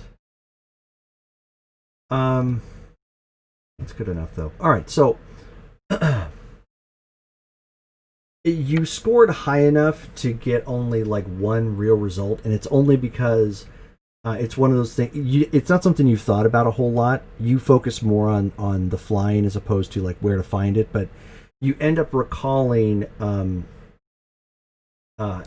almost interviewing at one point for the company called Orbital Air. They're actually based out of Nairobi, Kenya, but they have offices all around the world. Primarily because they specialize in cargo and passenger transport from Earth orbit and the maintenance of commercial orbital facilities. Can I tell if they have representation here? They do. It's a small office, but they do. Do they have rates listed? For the office here, yes, you could definitely look that up. But it's not along the lines of like you would be looking at passengers initially, like getting flying like you would look up plane flights, typically, or you'd be looking up like general. What it costs to ship something, like going to a post's office or something. So what you specifically need is something along the lines of like a temporary contract that allows you to go from point A to point B because you're overseeing some cargo transportation. So you need not only the passenger side of things, but you need the okay to transport the goods on their craft. Do they have a contact, like email address? Yeah, no, not even just an email, but I mean they have that too. But yes, they definitely have something you can contact them with from their website in Phoenix, like a contact us now link. Because I kind of don't want to have like an actual conversation, but but I would like to get information from them quickly. Okay. Okay, so I'm going to send them a written inquiry about a job that my my company is overseeing, and asking for a quote. Okay, fair enough. So you fire that off and hope that they will hear back. Can we take a brief, maybe 10-minute break? I want to get some water. My mouth is like getting super dry. Yeah, man. All right, Sure. cool. Let me go ahead and bring us up to the Be Right Back. And we will be right back. So just give us about 10 and enjoy some more music. Uno momento for flavors.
level. I've ascended to metaphysical levels. I fell from heaven to hell, met with the devil to revel in the revolution of which I am the vessel.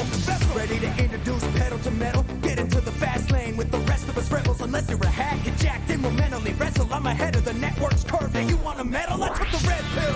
While everyone settled for decadence, you can forget whoever said that you're special. Cause if you want the deadliest tag that can be assembled, get ready to spend. Don't enter black markets to heckle, make it sick, please. I don't need instrumentals on the cyber tide with pirates aligned to my channel. I need a training montage with all that I've learned. After that, I got a city to burn. Night on fire, electric blood runs in your veins. Wake up the samurai inside ya. When the gates unlock, you'll walk through the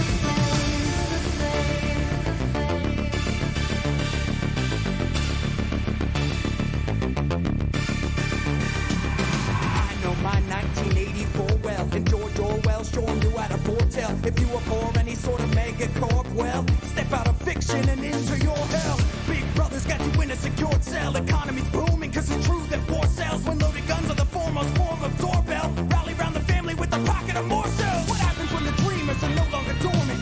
We're the ones who always wanted more than we're born with. If it costs my humanity, I can afford it. If poverty's prevalent, you can bet I'm gonna ignore it. I sure wasn't born with a silver spoon in my mouth. If you're stuck a silver tongue, will help you to get out. But you gotta walk the talk if you wanna build your brand and then take back the wealth with a silver when hand. the night falls, come shadows that burn darker. We're getting down to the wire, and on my path, with resolve all the stronger, spark in the dark night. Daylight takes the city. She's attacking inside, but her masquerade is sleeping as streets paved with corruption come to light. I feel it in the air. We're all so far protected. Their hands are everywhere. Just let them watch us as we The night on fire, electric blood runs in our veins. Wake up the samurai inside us. When the gates unlock, we'll walk through the flames.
Summit is my temple.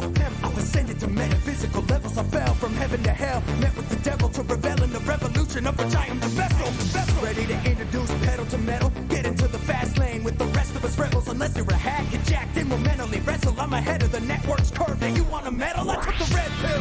While everyone settled for decadence, you can forget whoever said that you're special. Cause if you want the deadliest tag that can be assembled, get ready to spend. Don't enter black markets ahead. Go make it sick, please. I don't need instrumentals on the cyber tide with pirates aligned to my channel. I need a training montage with all that I've learned. After that, I got a city to burn. Night on fire, electric blood runs in your veins. Wake up the samurai inside ya. When the days unlock you, walk through the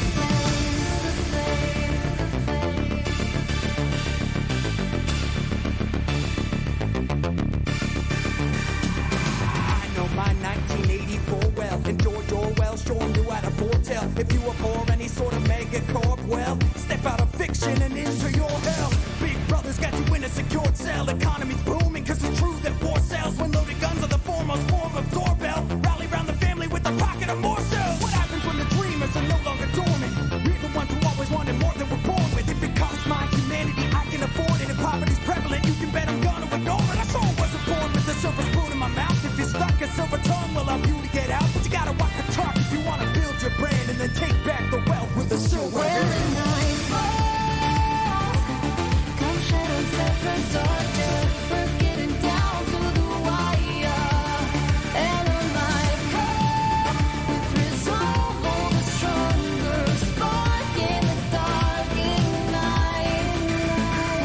Daylight takes the city. She's attacking inside, but her masquerade is sleeping as streets paved with corruption come to light. I feel it in the air. We're all so far protected. Their hands are everywhere. Just let them watch us as we Night on fire, electric blood runs in our veins. Wake up the samurai inside us. When the gates unlock, we'll walk through the flames.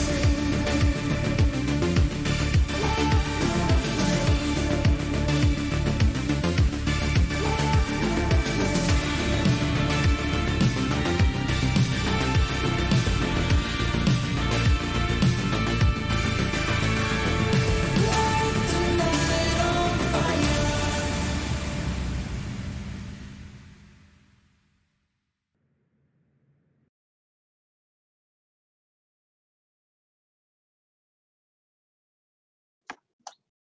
Unmute me, and there we go. We are back and live and ready to go. I threw up a little picture there for Mac's window just in case, and I've got something right over Missy's face. That's no bueno. All right.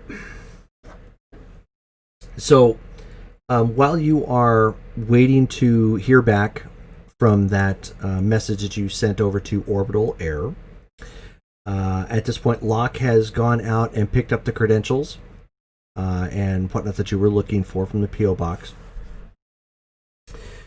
So, Jill, your name is Jillian Fitzhume. Fitzhume. Meredith is Janine Spangler. And I Locke don't hate it. and Locke is Egon Milbarge.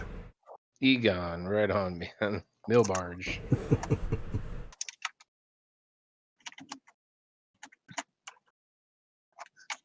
You gotta get Janine some fancy glasses.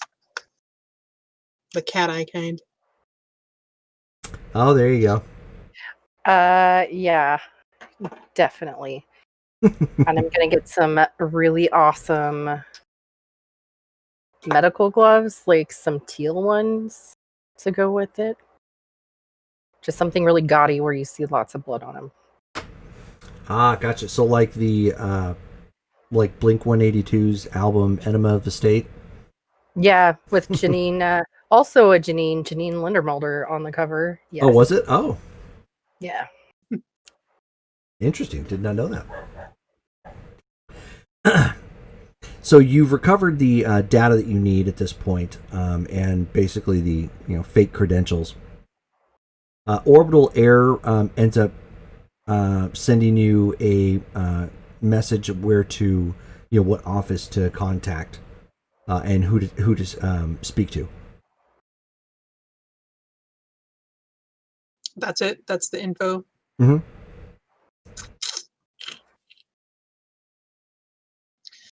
Hey, guys, I don't know if I'm really comfortable with like negotiating. Somebody else want to give this company a call? That's Meredith's department. She's such a fast talker.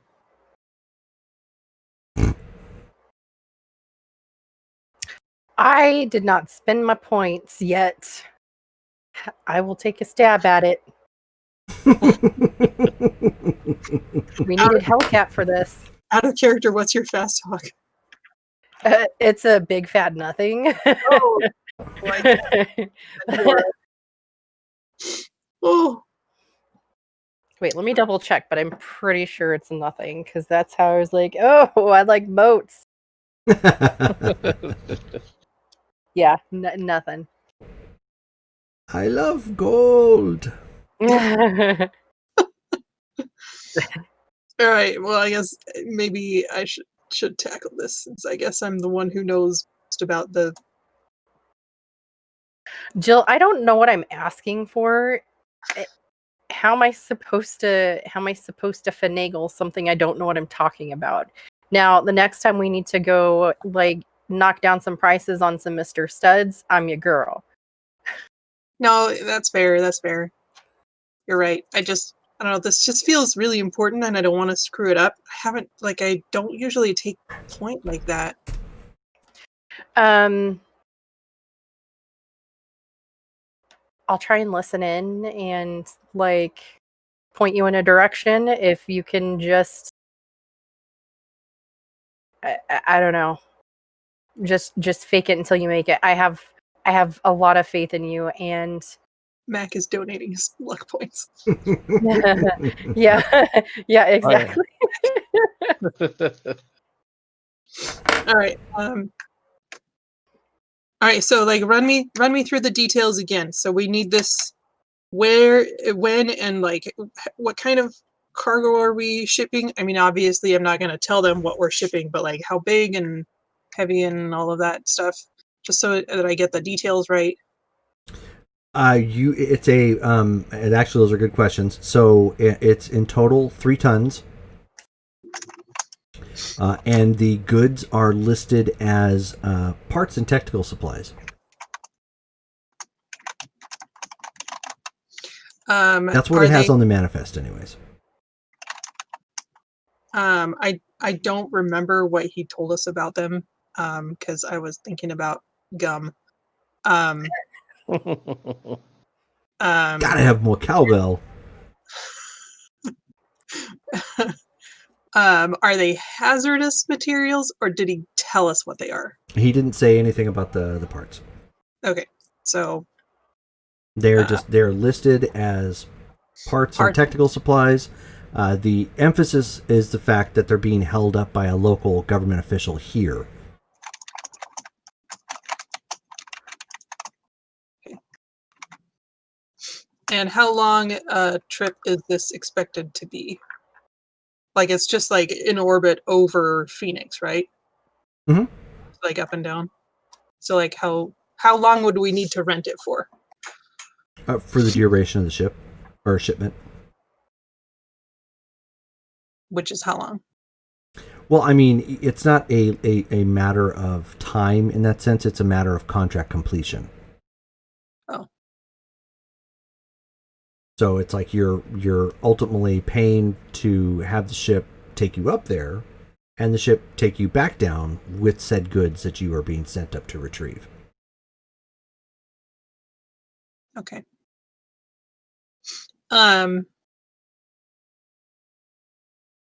right, then I will give this office a call. Okay. You got it, Jill. Is this where we insert the background music of Mission Impossible? No. Dun, dun, dun, dun, dun, dun. Okay, so you give the guy a call, and you hear, a rather effete sounding gentleman come across the line, and he comes up, and he's very, very chic, posh looking individual who, is used to being in front of cameras and monitors and whatnot and looking important, and probably is important, but you don't really know because this really isn't your field. And he says, yes, how can I help?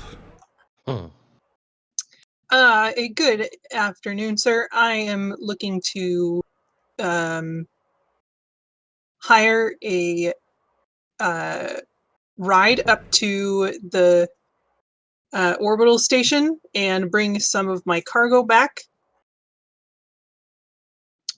tomorrow. Is that, can you give me more information about that? Well, that sounds pretty standard. We happen to have several. Hold on, what's the name? I just lost it again. Oh yeah, there we go. We happen to have several scramjet space planes available for such thing. Did you know roughly about how much your cargo weighed and size? It is about 3 tons, and I do not have a specific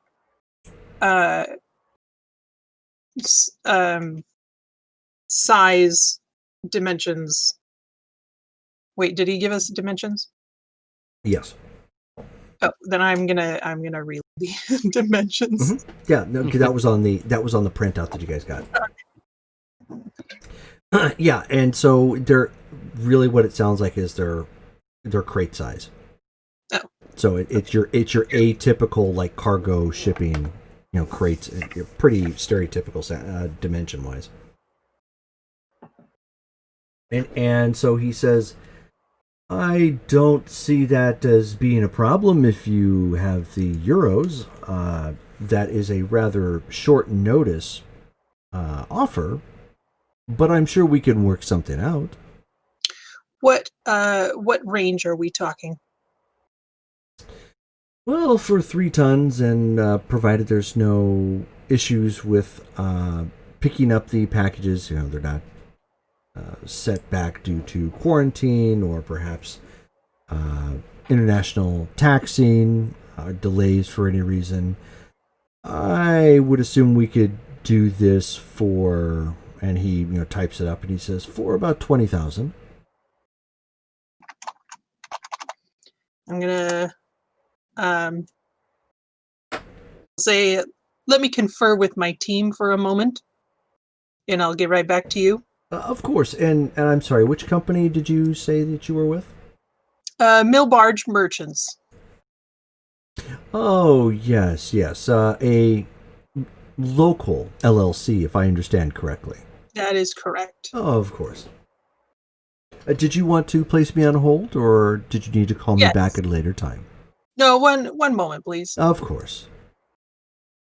I'm gonna put him on hold and relay that to the team. 20,000 credits? I don't know, is that even a good price? I have no idea. We're taking 3 tons of stuff into orbit. That's pretty. That's an okay price, I would say. Is this something that we could charge to our number friend? To 84? I would hope so. Did he pay us already? No, he has not. Shit, man, I don't know if we have 20K. I'm gonna hit up. You did get paid from the job that you did with Oh, that's true. How much did we get? That's a good question. I've been asking you guys to write these things down because it's important when you do contracts. We just finished it today, though. Yes, you did. He gave us a price up front, didn't he? Yep. Oh, Hold on. Let's see if I wrote that down. I did not write that down. What you do? oh wait, What wait. you do? No, wait, hold on. I think it was 15 grand that he paid us. That's all. I think so. No, that was for the first job that you and I did together for him. Oh, okay. I was gonna say that is not worth 15 grand. You guys ended up paying for, or not paying for, but you ended up getting incidentals too on this one. On this one or The one you just got done doing, because you Copernic. guys negotiated for that. Okay, hold on.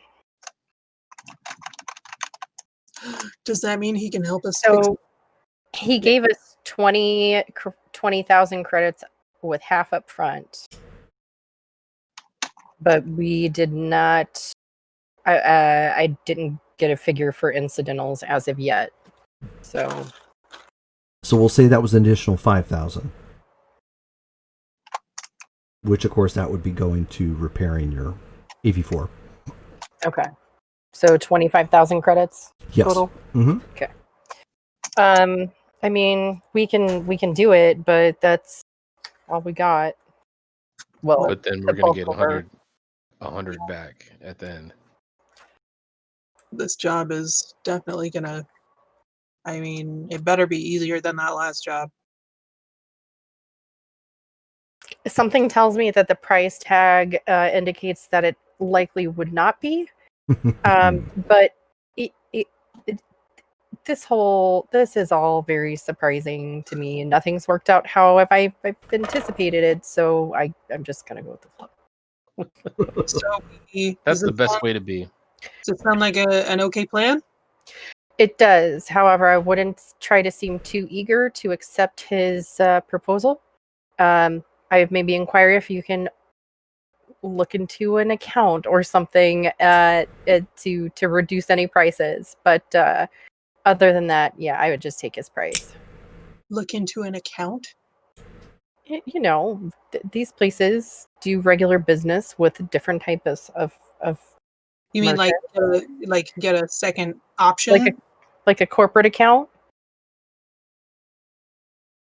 some corporate discounts, frequent flyer, promise business. Military discount. I'm just saying, don't immediately accept it and College have some student. conversation prior to. I just don't want us to seem desperate to raise any suspicions. I don't know. I am not really part of that professional world. Yet again, this is something that Hellcat would be doing. Dang it.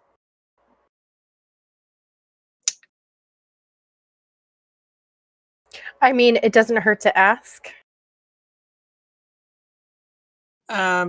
Okay. So how would I phrase that? No. Hold on. Just get back on the line and then say, "Hi, I have my supervisor here, and I'll take care of it."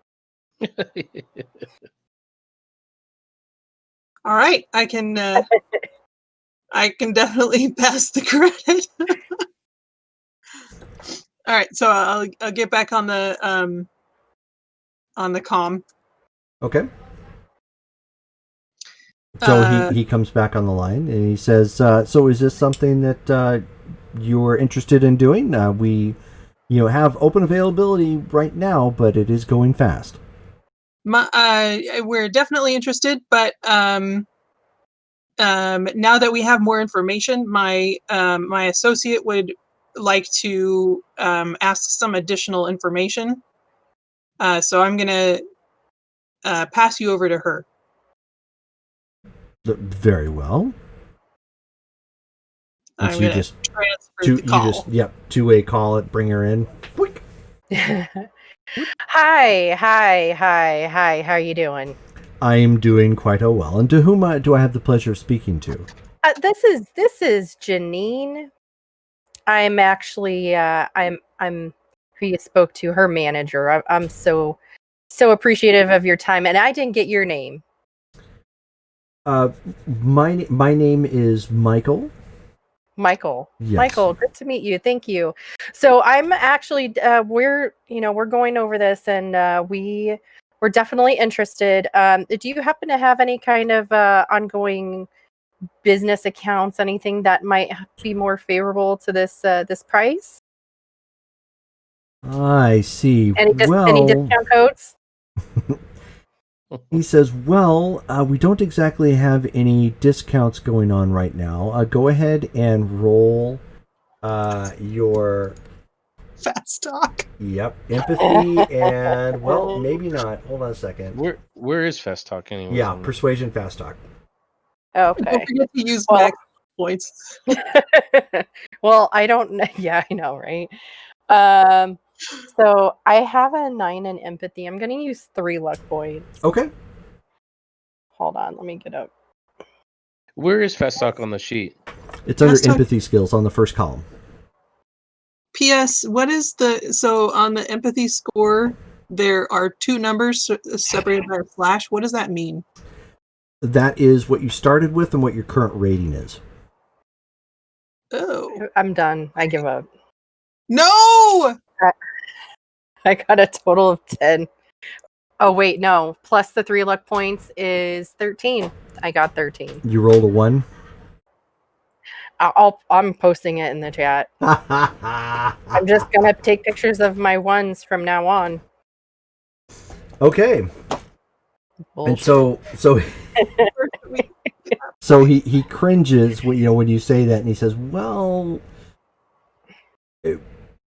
we can always take off the flight insurance, meaning there's no incidental coverage for damage or transit wear and tear should something happen, which means we are not liable for anything that might happen to said packages. But that would bring the price down to 18,000. That's you know what, that's all right. That's a good price. If you can just book us out, that would be great. And keep the insurance, please. I think that's definitely worth its weight in credits, huh? It is. It actually, if you maintain that $2,000 extra, then you have up to $70,000 liability should something happen. So Okay. it does tend to help cover for itself, but we maintain some of the safest shippest lanes and some of the most accurate. All right. Well, That being said, I will go ahead and set your business up on the next flight going out tomorrow. Are we sending up any of your employees with this shipment to retrieve? yes, we'll actually have 3 employees, including myself, just to supervise and make sure everything's taken accordingly. Is that quite all right? Of course. Okay. We can accommodate up to a staff of 5. All right, that sounds good. Do you happen to have the names of the individuals and their identification so that we can put them on the flight itinerary? Yep, I can go ahead and get that on over to you. Do you have somewhere I can send that information over to? Of course. And so he sends you an address that you'd have to connect to with a computer to send the details over, like an email address. Okay. And I'll just say, all right, that sounds good. Expect the necessary details here very shortly. And I look forward to experiencing your flight. Well, good. Then we will see you on the tarmac first thing tomorrow morning. Sounds good. Thank you. You will want to be here by 6 a.m. Because the flights are not held up for anyone. We do try to maintain a rather tight schedule. All right. I'll make sure that my crew is aware of that. Thank you. You are welcome. And he hangs up. All right. So 6 a.m. Hmm. All right. No partying tonight.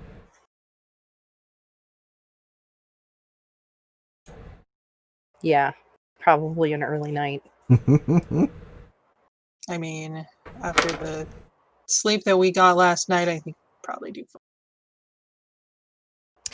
Yeah, how are you feeling? You still kind of doing okay? How am I feeling, Jerome? You're hungry, but otherwise you're feeling quite all right. I'm gonna go ahead and do like a light inspection and like do the cheeky pinches and stuff and just see if like everything's acting normally. Okay. I'm just gonna come up and touch your face again. Okay. Like my grandma. Yeah. Like your Now, grandma. hold on. Oh. Whoops. No, that's disgusting. Yeah, I know. But yeah, okay. So go ahead and you're inspecting her again. Give me a we'll do intelligence and diagnose.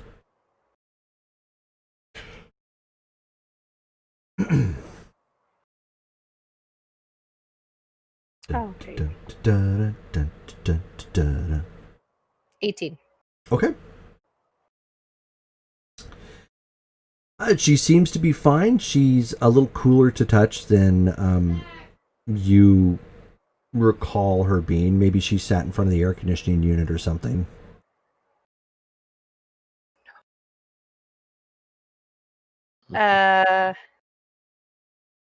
All right.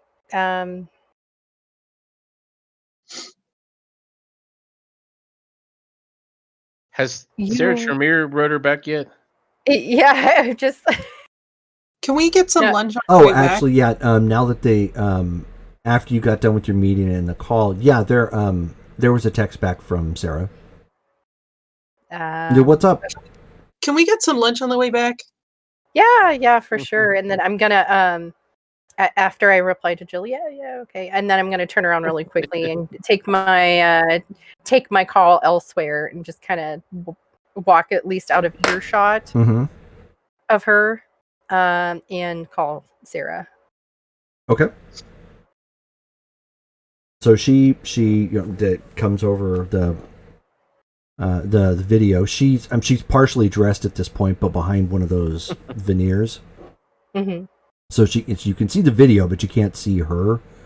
Mhm. You can see her head kind of popping up. She says, "Well, just one moment. Let me go ahead and finish getting dressed. Sorry, caught me just getting ready for the evening." Oh, take your time.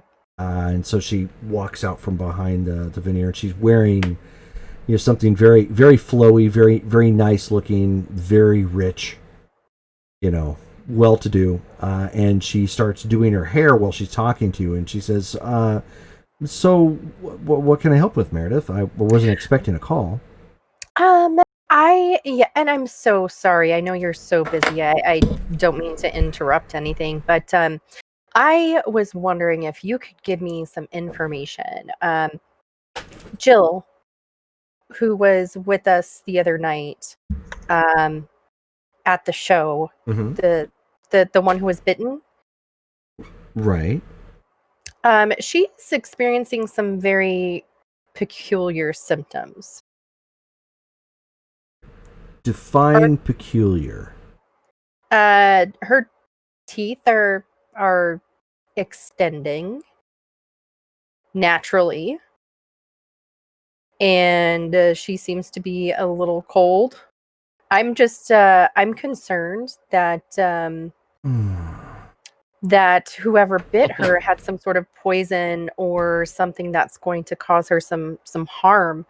Can you give me any kind of an idea what might be happening? Have you seen this before? Yes, I have, and I'm going to be having a talk with a person who did that a little bit more so than there was the previous night. I do apologize if she is experiencing any discomfort or any continuing problems. Is she sensitive to the light?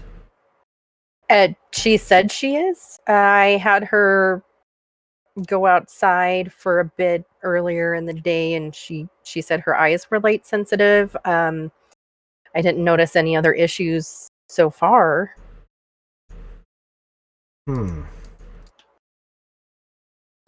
Okay. There is something that you can do to help her with this. It will. Okay. It is going to take some work, and I do apologize. I'm happy to try and help however I can, given that this happened at one of my shows. Again, I'm What I'm happened? not happy with this at all. It sounds like she's received some sort of an infection from the young man. What kind of infection? Like a mono, but just Something like that. Yes, it's a disease that's passed from bodily fluid transmission that okay. tends to mimic certain properties that are obviously causing this sort of discomfort. In order to assist her, she is going to need a blood transfusion. Wait, like through her vein? Do you have another way of doing a blood transfusion? No, I mean, was you're the just doctor, but I never thought that mind. was how it was done. No, yeah, what it just wait, is she no. So what is this exactly? It is a rare type of disease that is What is transmitted through bodily fluids and infects the blood. do you happen to have a name for this disease? It's very rare, and I don't believe it has been given a name as of yet. Okay. Do you know is she going to have symptoms continue, or will the blood transfusion maybe resolve it?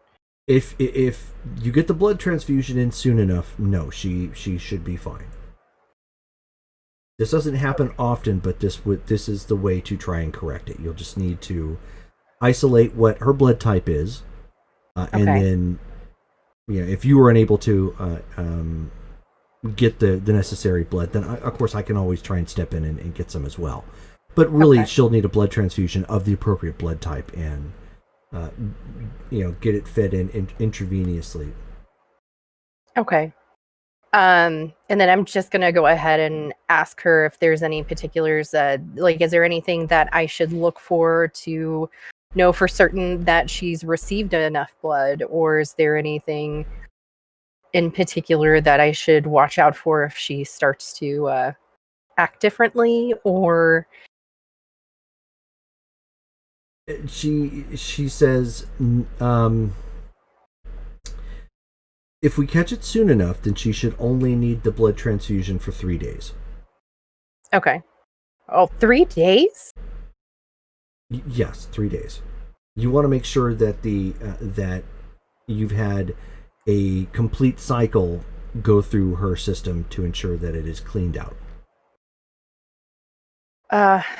Okay.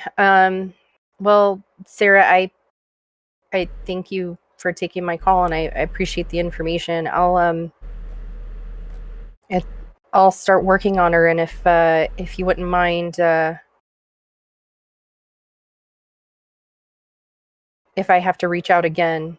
No. Please do. If something comes up, please, I want to know. So please call. I will.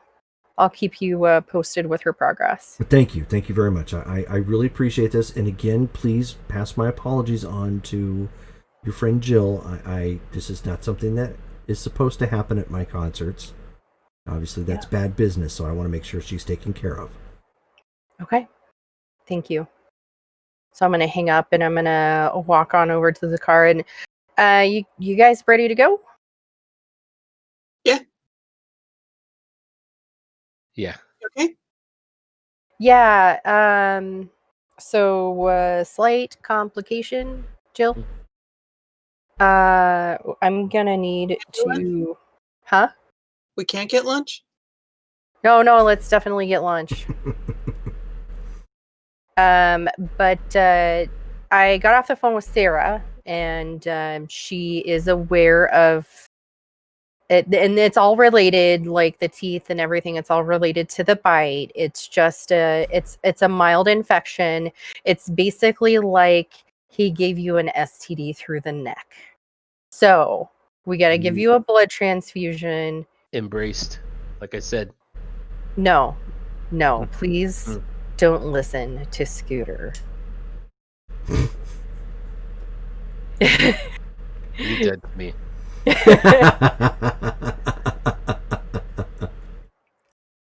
I'm just saying, science. So yeah, I'm gonna go ahead and we're gonna have to get you hooked up. I'm trying to kind of stay away from drugs, you know. No, get you hooked up with a blood transfusion. Why? Because I mean, like, creepy vampire guy like put some dirty stuff into your neck, and now you're sicky poo. So we need to make sure that you get better. You're not a vampire. Mm-hmm. I don't know if that makes me feel better or worse. Well, I mean, if you want to stay this way, I'll give you Sarah's number and she can tell you what's going to happen. But she also did offer. Did she say it was bad? Like, I mean, the teeth are kind of cool. I mean, you can call her and talk to her and figure out if this is a life path that you would like to choose. But I'm just telling you what she told me, and that if you would like to resolve this issue now, we're going to have to get you a blood transfusion, and not just one. You got to go through 3 days. Well, we have a job tomorrow. I know. So, like, how's that going to work? You are gonna get blood transfusions. We are gonna go do the job. Who's going to give her the blood transfusion? Tell your girlfriend to do it.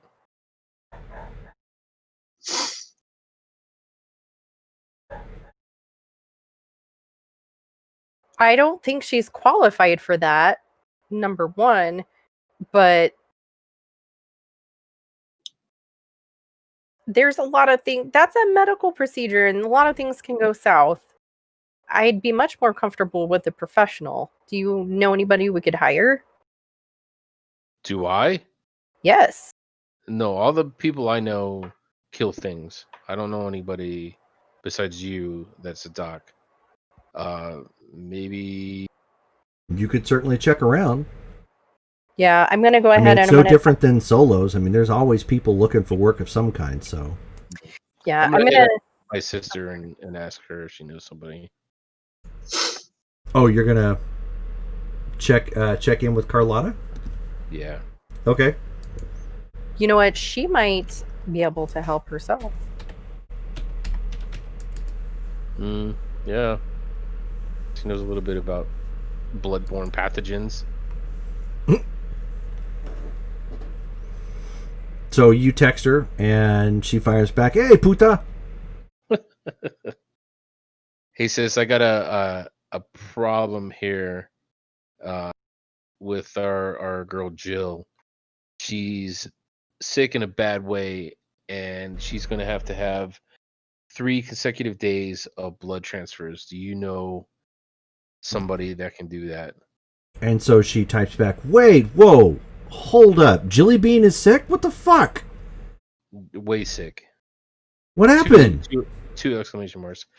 Uh, Suffices to say, she got bit, and she got an STD. And she types back, "Oh shit." Yeah. Okay. But Meredith can't help. Me and Meredith have an ongoing job. That's gonna take us way away. Oh, Well, I mean, I know a guy. Is he trustworthy? He's old. Are those two mutual? He's one of those street docs that, you know, does stuff and asks no questions. Just you come in, you drop the money down, and he does the thing. He goes by the nickname Bivouac. Bivouac. Shit, man. This is 3 days though. It's not something that we're gonna be able to. An Come and STD go. that's that aggressive? Like, what the hell's going to happen after 3 days? I have no idea. This is I've never heard of this. Okay, well, I've never heard of that either. Like, what is it, syphilis or something? It's going straight to her brain? It's whatever it is, it's bad, and we need her blood out and new blood in. Wow. Damn, man.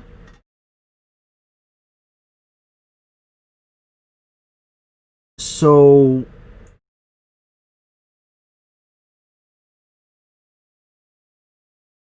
I don't know. I mean, we could ask the guy. I mean, I know it's 3 days, but what about doing it after the job? How quick is the job going to be?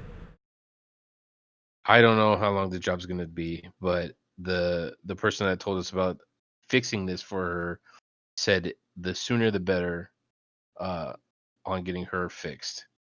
So we need to start this right away. Oh man. Well, that's all I got. That's the only thing that I know of. I mean, if I it's got just a you. blood transfusion, I'm sure he could help. That seems pretty straightforward. Yeah, I'm just the 3 day thing is the catalyst that's giving me pause. Sit tight on that, sis. I'm gonna hit What about these blood guys up. thinners? I don't know. Anything's possible at this point. But like I said, the person that has some knowledge about this disease said the sooner we act, the better. I just got Jill's best in mind right now.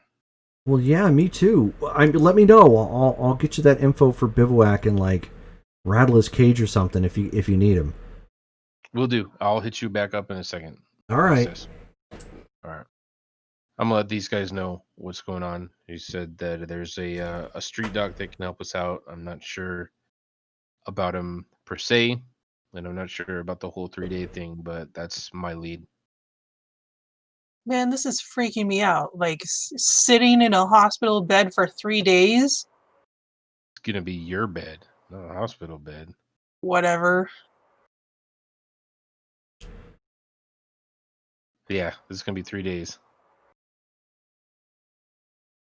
What do you think, Meredith? I mean, at this point, it's really not up to me. It's up to Jill. But Jill, I think this is probably the best course of action. I mean, Jill, why don't you give me a body check? Oh man. Under the BTM. It's a BTM save, so go ahead and roll that. How does that work? You'll roll, and then if it's like a minus, you'll add the minus.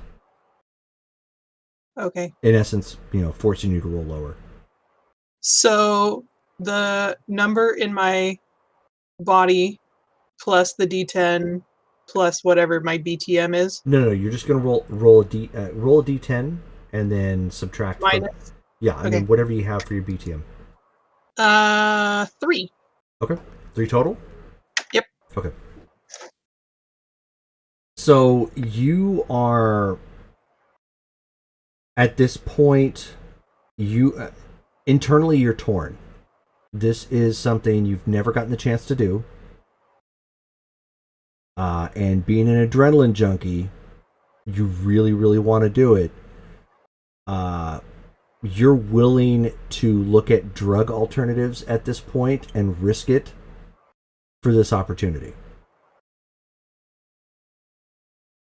Even though you don't want drugs, you're leaning more along the lines of like you don't want to miss this opportunity to pull this off. Can you ask Sarah like if it could wait till like after tomorrow? Like what is supposed to happen if I don't do it right away? I mean, sure.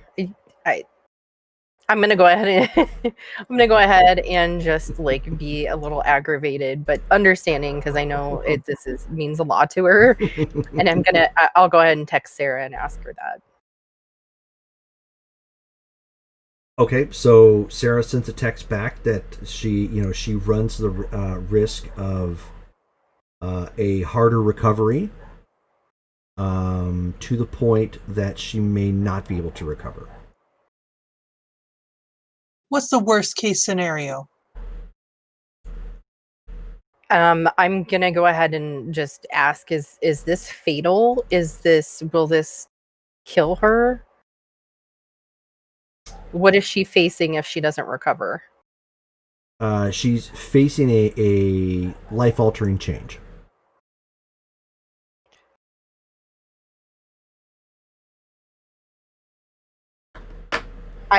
So I'm gonna just type ...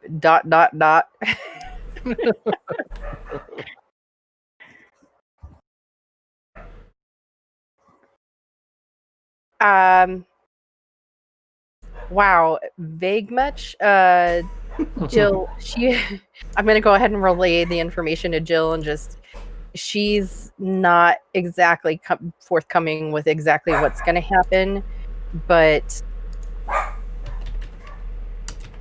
I mean, like life altering in a bad way.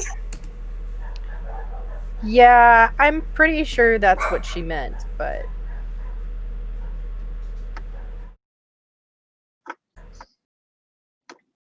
Gosh, I probably won't get another chance to go to space. You guys do this by yourself.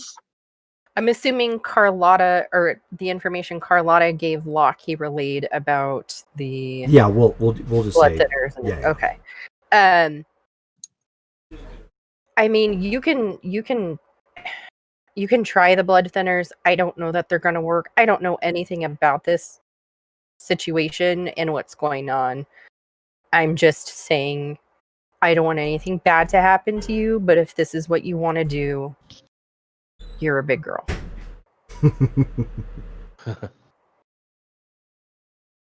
Allie, I'm going back out to the truck with Dad. I think we could probably afford like one day, right? That's my girl. I mean, whatever. Let's get back to the house, and I feel like I should at least give you one transfusion while you sleep so that we can get something into you. Okay.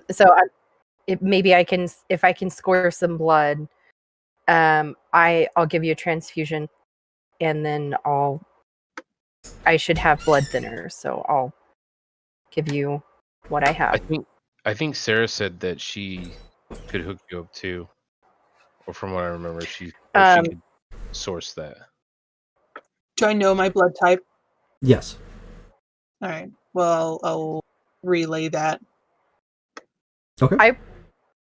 Okay, thank you. I would assume that I probably had it from checking you over. Oh, you would definitely have it at this point, being the team's doc. Okay.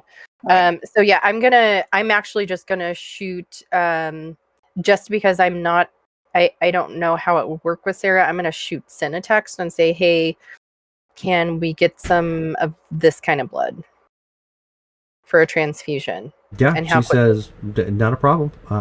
We'll have it unordered and sent to the house. Okay. All right. So you set up for the night, getting everything ready. You get her set up for her transfusion. Go ahead and give me a tech and med tech roll. What color, Brittany? Blue. Blue? Okay, let's do a The blue shirt die. is blue.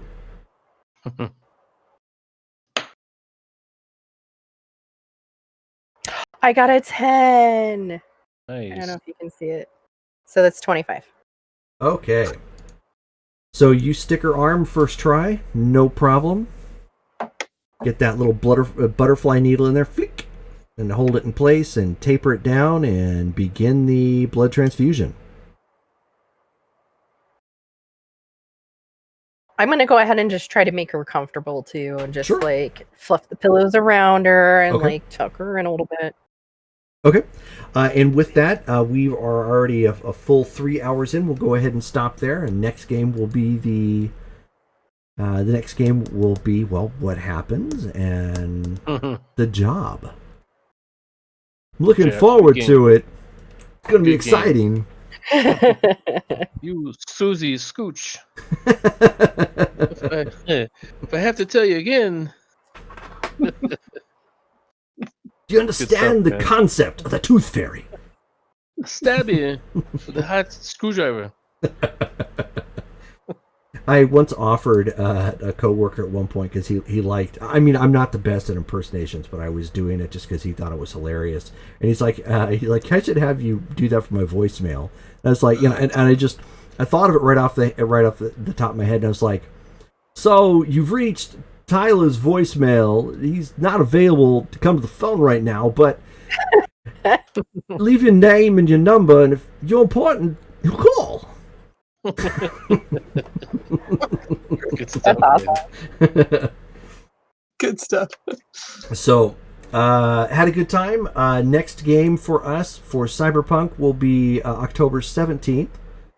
And then the next game coming up is Monday the 5th, which will be the Farah game. And then Wednesday, we're back to Firefly. Checking to see what happened with... the interesting thing is it seems like disaster is looming now with most of the games, or like you guys are just getting out of it. So the pressure is on. I'm gonna be putting out a list or a Craigslist ad for somebody to roll my dice for me. You want a man with a slow hand. You want a dice roller with an easy touch.